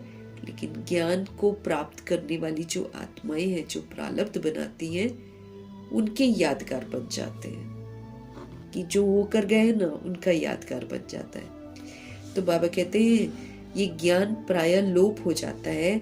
भक्ति मार्ग में कोई भी बाप को जानता ही नहीं है, बाप ही रचता है। किसके? ब्रह्मा विष्णु शंकर, ये भी तो रचना ही है। ब्रह्मा को रच कर बाबा स्थापना करनी सिखाते हैं। किसकी स्थापना? समझ की स्थापना। फिर पालना के संस्कार भी बाबा धारण करवाते हैं। फिर आसुरीपन को खत्म करने के लिए शंकर जी भी बनवाते हैं, स्मृति स्वरूप नष्ट मोहा। तो ब्रह्मा विष्णु शंकर भी रचना है। परमात्मा सर्वव्यापी कहने से सब बाप हो जाते हैं। अगर हम बाबा को बोले कि वो तो सर्वव्यापी है, वो तो कण कण में है, तो फिर बाबा कहते हैं ऐसे तो सारे के सारे बाप हो जाएंगे। वर्षे का हक तो फिर नहीं रहता ना, फिर कैसे वर्षा मिलेगा? बाबा कहते वर्षे का हक नहीं रहता। बाप तो आकर सभी बच्चों को वर्षा देते हैं। बाबा तो सभी की सदगति करते हैं। एक ही बाप है बस, ये भी समझाया है। 84 जन्म तो वही सोल्स लेती है जो पहले पहले 111 में सतयुग में आती है। क्रिश्चियन लोग के जन्म कितने होंगे? करके 40 जन्म होंगे। ये हिसाब निकाला जाता है। एक भगवान को ढूंढने के लिए कितना धक्के खाती हैं आत्माएं। अभी तुम धक्के नहीं खाएंगे। तुमको सिर्फ एक बाप को याद करना है, बस कोई धक्का खाने की जरूरत नहीं है। ये है याद की यात्रा। 10 लोगों को हमको याद नहीं करना है, हमको बस अब एक को याद करना है। इसको बाबा याद की यात्रा कहते हैं। और वो पतित पावन ये है पतित पावन गॉड फादरली यूनिवर्सिटी। ये कौन सी यूनिवर्सिटी है? पतित पावन गॉड फादरली यूनिवर्सिटी है। तुम्हारी आत्मा पढ़ती है। साधु संत फिर कह देते हैं कि आत्मा में तो लेप छेप लगता ही नहीं है, आत्मा निर्लेप है, जो मर्जी करती रहे।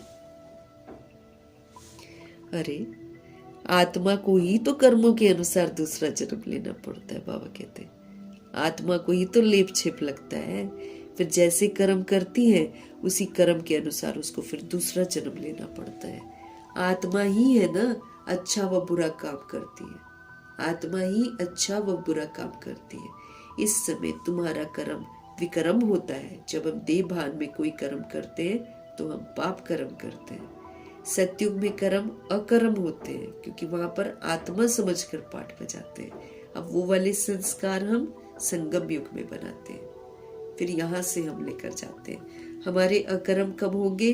जब हम श्रीमत पर चलेंगे, तब मेरा किसी के साथ हिसाब किताब नहीं बनेगा। अगर हम श्रीमत प्रमाण सारे कर्म करते हैं तो हमारा अकर्म का खाता बनता है।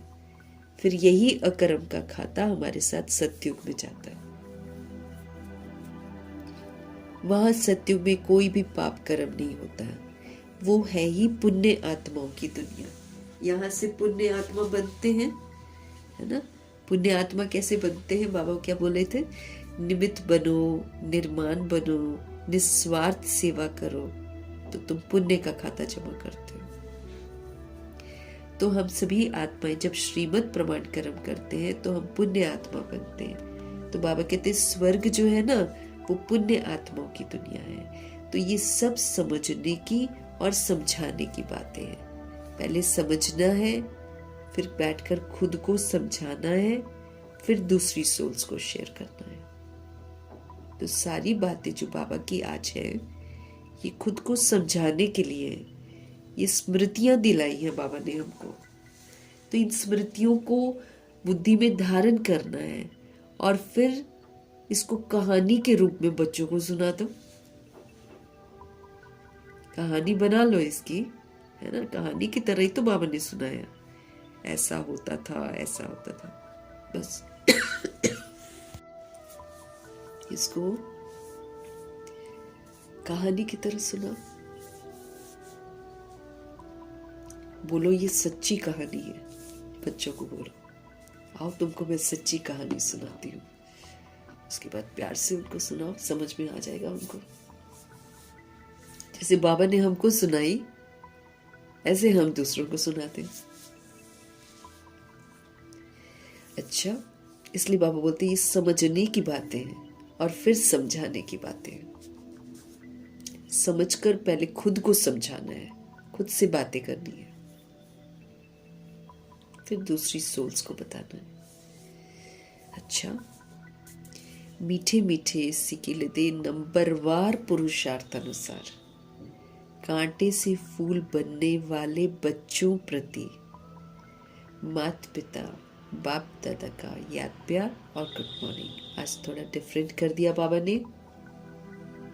मीठे मीठे सिकिलदे लाडले नंबरवार पुरुषार्थ अनुसार कांटे से फूल बनने वाले बच्चों प्रति माता पिता बाप दादा का याद प्यार और गुड मॉर्निंग।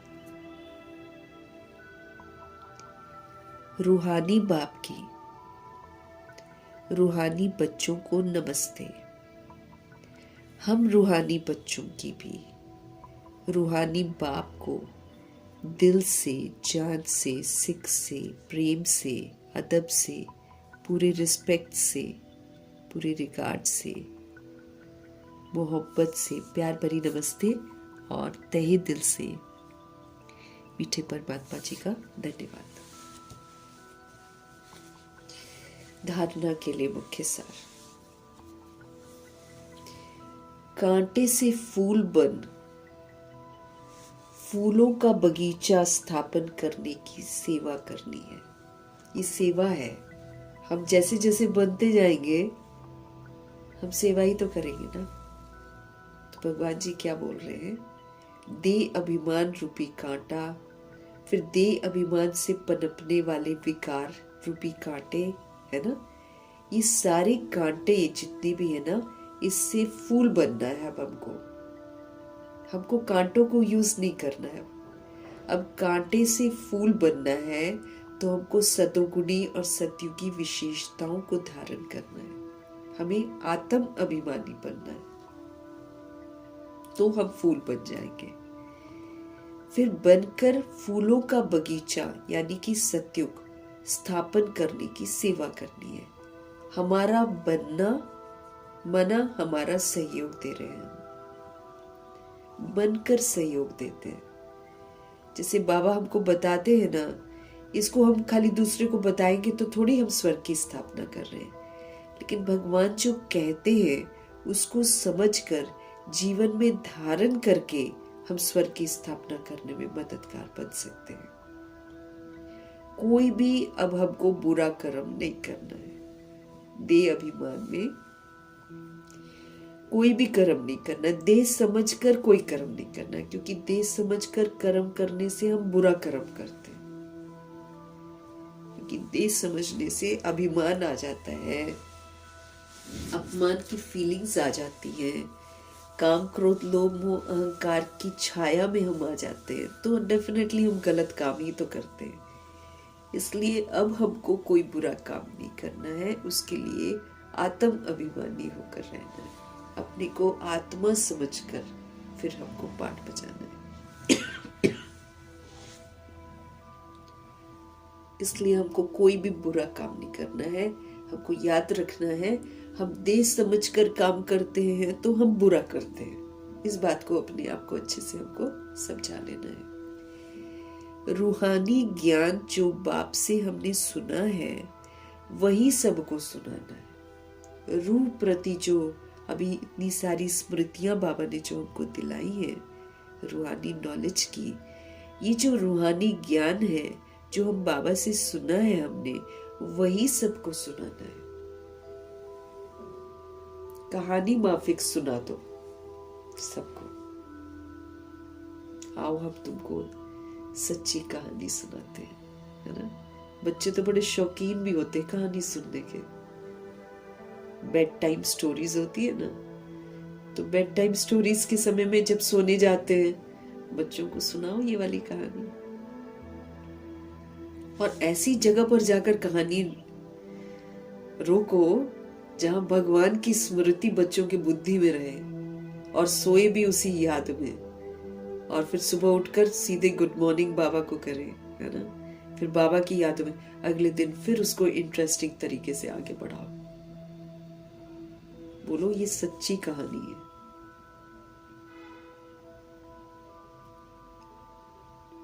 रूहानी ज्ञान, रूह का ज्ञान है ना, तो वो भी तो रूहे ही है। छोटे शरीर में जो बच्चे वो रूहे ही तो हैं। तो रूहानी ज्ञान जो बाप से सुना हुआ है वही सबको सुनाना है।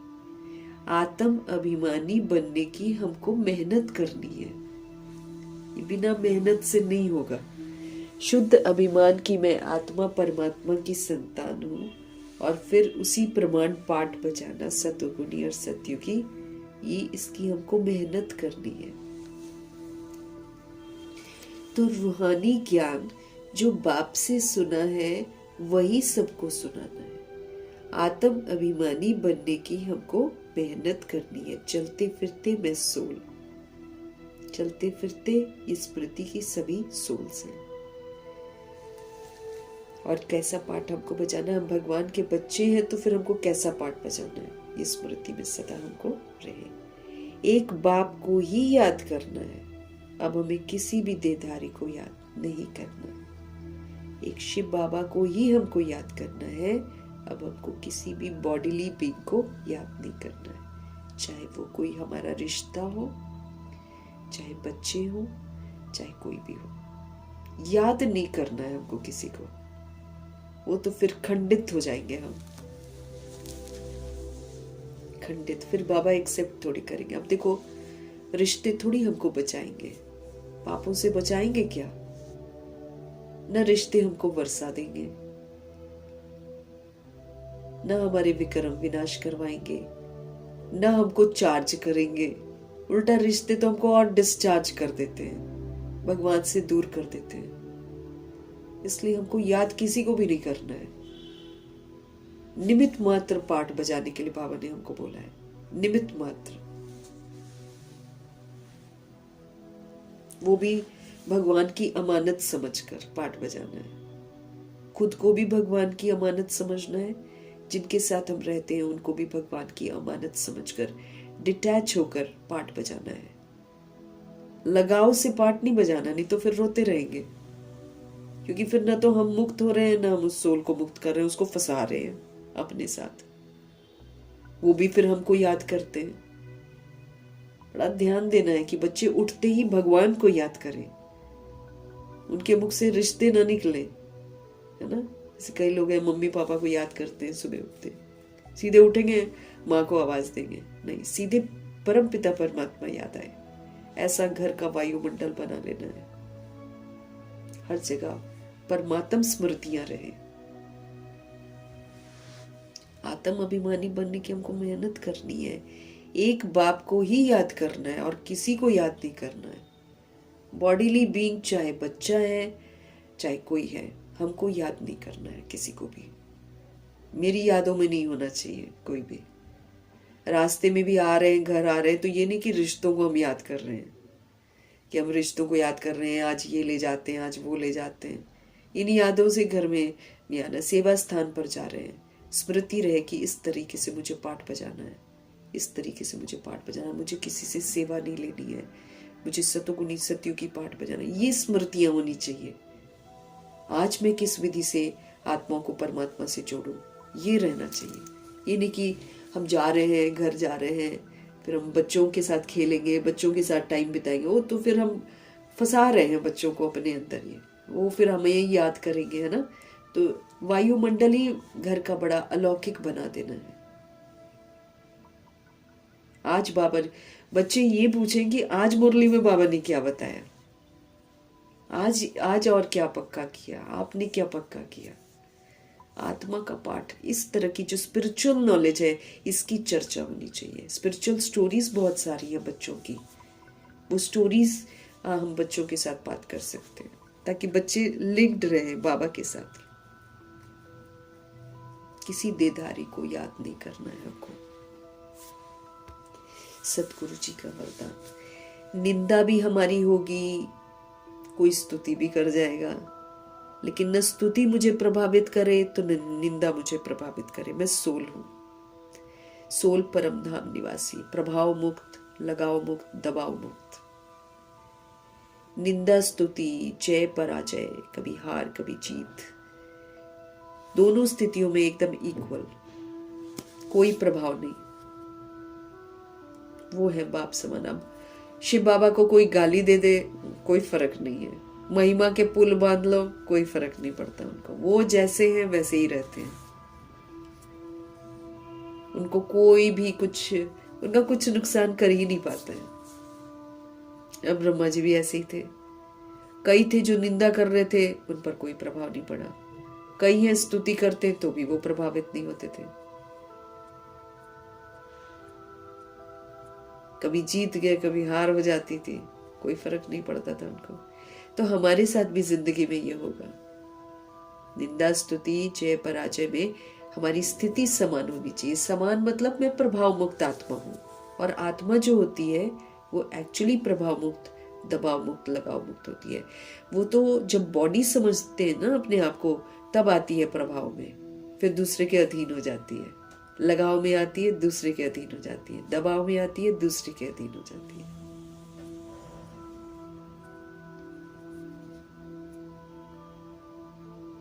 तो ऐसे तो जिंदगी में हमारे साथ होता ही रहेगा। निंदा स्तुति जय पर ये तो अगर तो हम कभी ऐसे कभी ऐसे कभी ऐसे, फिर तो हम बाप समान बनेंगे ही नहीं ना। इसलिए भगवान कहते हैं निंदा स्तुति जय पराजय में एकदम समान स्थिति रखने वाले वही बाप समान बनते हैं, वही संपन्न बनते हैं, वही संपूर्ण बनते हैं। उनको किसी से कुछ चाहिए ही नहीं। वो भगवान से सब कुछ प्राप्त करके खुश रहते हैं। देधारियों से कुछ नहीं चाहिए। देधारी आज देंगे भैया, कल सुना देंगे, ऐसे देधारी होते हैं। आज आपकी महिमा करेंगे, कल आपकी धज्जियां भी उड़ाएंगे। हमको तो फर्क नहीं पड़ना चाहिए ना। जब आत्मा की संपूर्ण और संपन्न स्थिति बन जाती है, तब निंदा स्तुति उसके लिए कोई मायने नहीं रखती है, और जय पराजय कोई नहीं, और सुख दुख सभी में वो समान रहते हैं। सुख आ गया तो भी ठीक, दुख आ गया तो भी ठीक, एक जैसे रहते हैं, एक रस अवस्था रहती है। दुख में भी सूरत में मस्तक पर दुख की लहर के बजाय सुख व हर्ष की लहर उनके दिखाई देगी। किनके? जो संपन्न और संपूर्ण बन जाती आत्मा। दुख वाला वायुमंडल होगा, लेकिन उसके मस्तक पर शिकन नहीं होगी दुख की। दुख की लहर के बजाय सुख व हर्ष की लहर दिखाई देगी। निंदा सुनते भी अनुभव हो कि ये निंदा नहीं है, ये तो संपूर्ण स्थिति को परिपक्व करने के लिए महिमा योग्य शब्द है। ये इसलिए बोला जा रहा है ताकि ये देखा जाए कि मैं प्रभाव मुक्त हूं कि नहीं। तो ये निंदा सुनते हुए भी अंदर में ये फीलिंग आए कि ये मेरी निंदा नहीं है, ये तो मेरी संपूर्ण स्थिति को परिपक्व करने के लिए महिमा योग्य शब्द है, ये तो मेरी महिमा हो रही है। ऐसी समानता रहे, तब कहेंगे कि हाँ जी हम बाप समान बन गए। जैसे ब्रह्मा जी तो ऐसे ही थे। जरा भी वृत्ति में ये ना आए कि ये दुश्मन है, गाली देने वाला है, और ये महिमा करने वाला। ये डिफरेंस नहीं होना चाहिए मेरे मन में।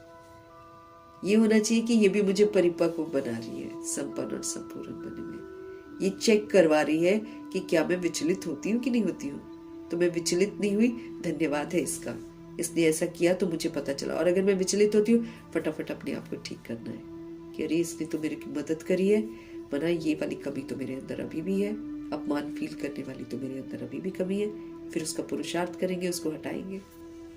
ऐसे होता है ना। तो इसलिए किसी भी सोल को मना हमारे मन में कोई भी दुश्मन अनुभव नहीं होना चाहिए, कोई भी गाली देने वाला, महिमा करने वाला समझना है ना। कि ये नहीं समझना चाहिए कि ये महिमा करता है ये अच्छा है, और ये बैड बोलता है ये गंदा है। नहीं तो दुनिया में तो देह अभिमान में हम लोग ऐसी फीलिंग्स वाले बन जाते हैं ना, तो हमको ऐसी फीलिंग में नहीं आना है। निंदा हो रही है, स्तुति हो रही है, सब में एक समान, क्योंकि दोनों से पता चल रहा है कि क्या मैं स्तुति से प्रभावित होकर 7वें आसमान पर तो नहीं मेरा दिमाग चला जाता है, और निंदा होने से कहीं हम नीचे तो नहीं गिर जाते हैं, इसकी चेकिंग होती है। तो हर सोल जो है वो एक दूसरे को मदद करती है संपन्न और संपूर्ण बनने में।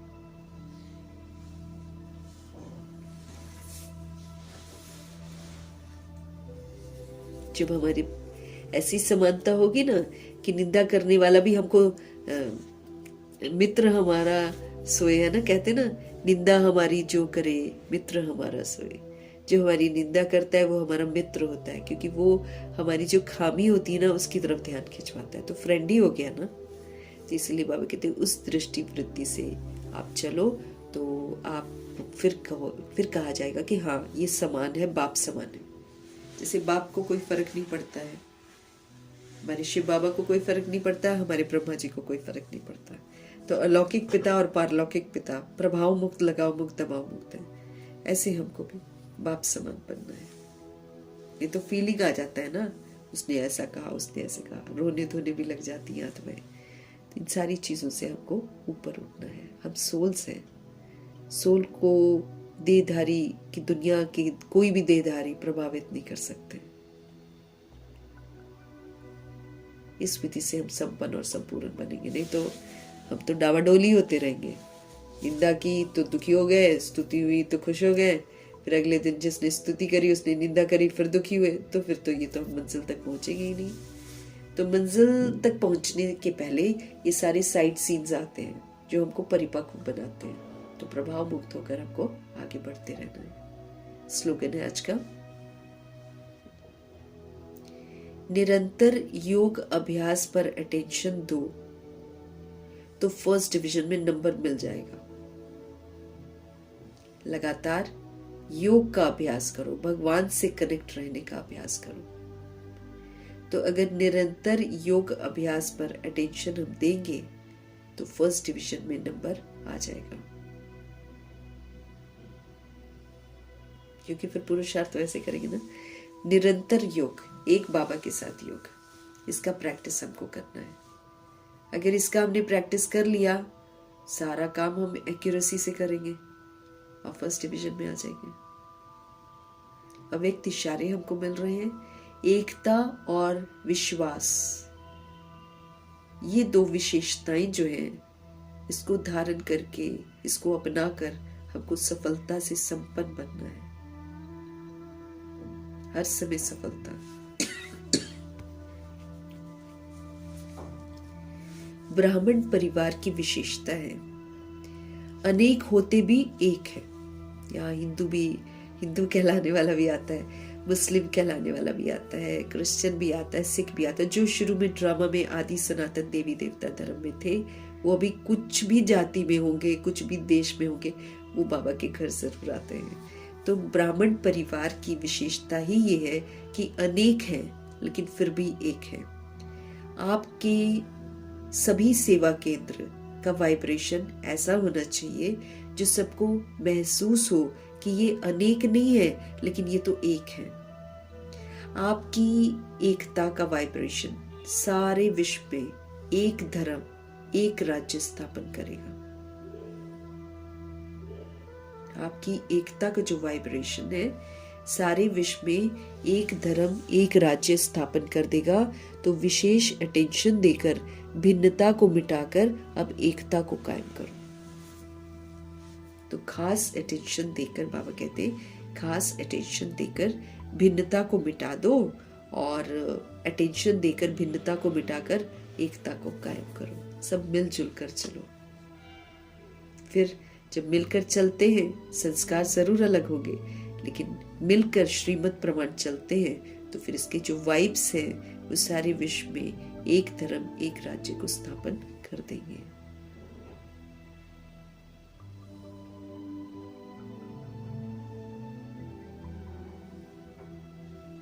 तो ब्राह्मण परिवार की विशेषता है कि यहाँ पर अनेक हैं लेकिन अनेक होते हुए भी एक हैं।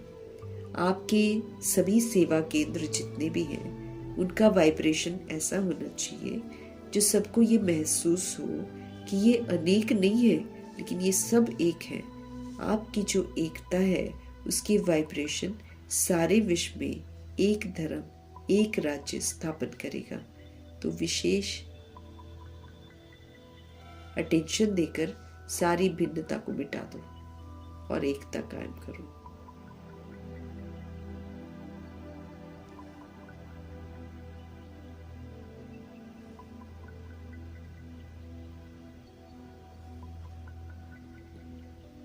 तो ब्राह्मण परिवार की विशेषता को धारण करना है, एक होकर चलना है। श्रीमत पर चलेंगे तो हम एक मत हो जाएंगे।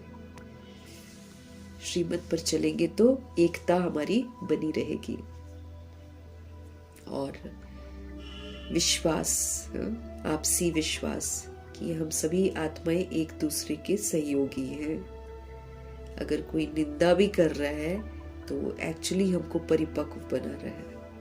ये वाला थॉट, हमारे कॉन्सेप्ट जो है ना, बुद्धि में एकदम क्लियर होना चाहिए। फिर हमको किसी की बात बुरी लगेगी नहीं, बल्कि हम ध्यान देंगे कि निंदा करने वाला मुझे किस बात में ध्यान खिंचवा रहा है। वो इस बात में ध्यान खिंचवा रहा है कि क्या मैं आत्मा बाप समान प्रभाव मुक्त बन गई हूँ? क्या मैं आत्मा बाप समान लगाव मुक्त बन गई हूँ? क्या मैं आत्मा बाप समान दबाव मुक्त बन गई हूँ? इसकी चेकिंग करवाने के निमित्त बनती है वो सोल्स। तो जब हम ऐसे चलते हैं, बाबा कहते हैं संस्कार सबके अलग अलग होंगे, लेकिन मिलकर चलना है। अर्थात किसी के भी संस्कार कैसे भी हो, मेरे को उसके साथ टकराना नहीं है। एक्सेप्ट कर लेना है उसको, उसके संस्कारों के साथ ना एक्सेप्ट करके अपनी तरफ से श्रेष्ठ व्यवहार करना है, उसकी श्रेष्ठता का सहयोग देना है।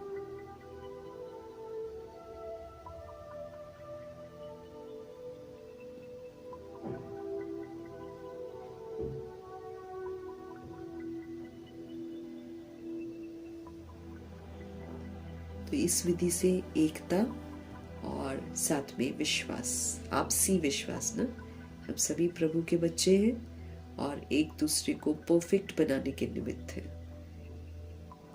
कैसा भी व्यवहार हो, मुझ आत्मा को श्रीमत पर ही चलना है। तो श्रीमत पर चलने में, अडिग रहने में भी तो सोल्स हमारी मदद करती है। उन्हीं से तो फिर पता चलता है कि हम कितना अचल है, कितना अडोल है, कितना हम स्थिर हैं, कितना हम शांत रह सकते हैं, कितना हम सहनशील बन सकते हैं। तो ये सारी विशेषता धारण करने में ये भिन्न भिन्न संस्कार ही तो हमें मदद करते हैं। तब तो पता चलता है ना कि हाँ, हम स्ट्रॉन्ग सोल्स हैं। नहीं तो हम तो वीक बन गए हैं ना। किसी के कुछ कहने करने से हम कितना विचलित हो जाते हैं, लेकिन भगवान हमको फिर से स्ट्रॉन्ग बना रहे हैं, पावरफुल बना रहे हैं। तो फिर हमको पावरफुल बनना है। मीठे परमात्मा जी का, उनकी मीठी मीठी समझ के लिए तहे दिल से हम धन्यवाद करेंगे। ब्रह्मा माँ का धन्यवाद करेंगे, जगदम्बा माँ का धन्यवाद, कुलसार दादी जी का धन्यवाद, अष्ट रत्नों का धन्यवाद, नवग्रहों का धन्यवाद, एडवांस पार्टी की सारी सोल्स का धन्यवाद, बची हुई जितनी भी आत्माएं हैं सबका धन्यवाद, पांचों तत्वों का, धरती का, आकाश, जल, वायु, अग्नि का, पांचों भी तत्वों का धन्यवाद, ड्रामा का धन्यवाद, प्रकृति का धन्यवाद। ये सब मददगार है हमारे। माया का धन्यवाद, ये हमको परिपक्व बनाती है। कभी कमजोरियां कहाँ है वहां ध्यान खिंचवाती है। यमदूत विकार लेकर आते हैं, हम विकारों को जीत जाते, तो ये भी तो हमारी मदद करते हैं। तो इनका भी धन्यवाद। फिर करोड़ों की जितनी आबादी है, जब हम उनके लिए विश्व कल्याणकारी वाली दृष्टि से देखकर, कल्याण की भावना रखते हुए कल्याणकारी सहयोग देते हैं, तब जाकर हमको विश्व कल्याणकारी का टाइटल मिलता है। तो फिर सारे विश्व की आत्माओं को धन्यवाद। साधन हमारी मदद करते हैं, साधनों का धन्यवाद। साधन जिन्होंने बनाए हैं उनका धन्यवाद। जो हमारे साथ में रहती है सोल्स, वो हमारी कितनी मदद करती हैं अपनी खामियों को खत्म करने की। जो सहयोगी बनती है वो कितना मदद करती है। फिर अविनाशी जो खजाने हैं उनका धन्यवाद, जो भगवान से खजाने मिलते हैं उनका धन्यवाद। ये शरीर जो है इसके माध्यम से हम पुरुषार्थ करते हैं, तो ये इंस्ट्रूमेंट का धन्यवाद। इसी में रहकर अशरीरी बनना है, इसी में रहकर देही अभिमानी बनना है, विदेही बनना है।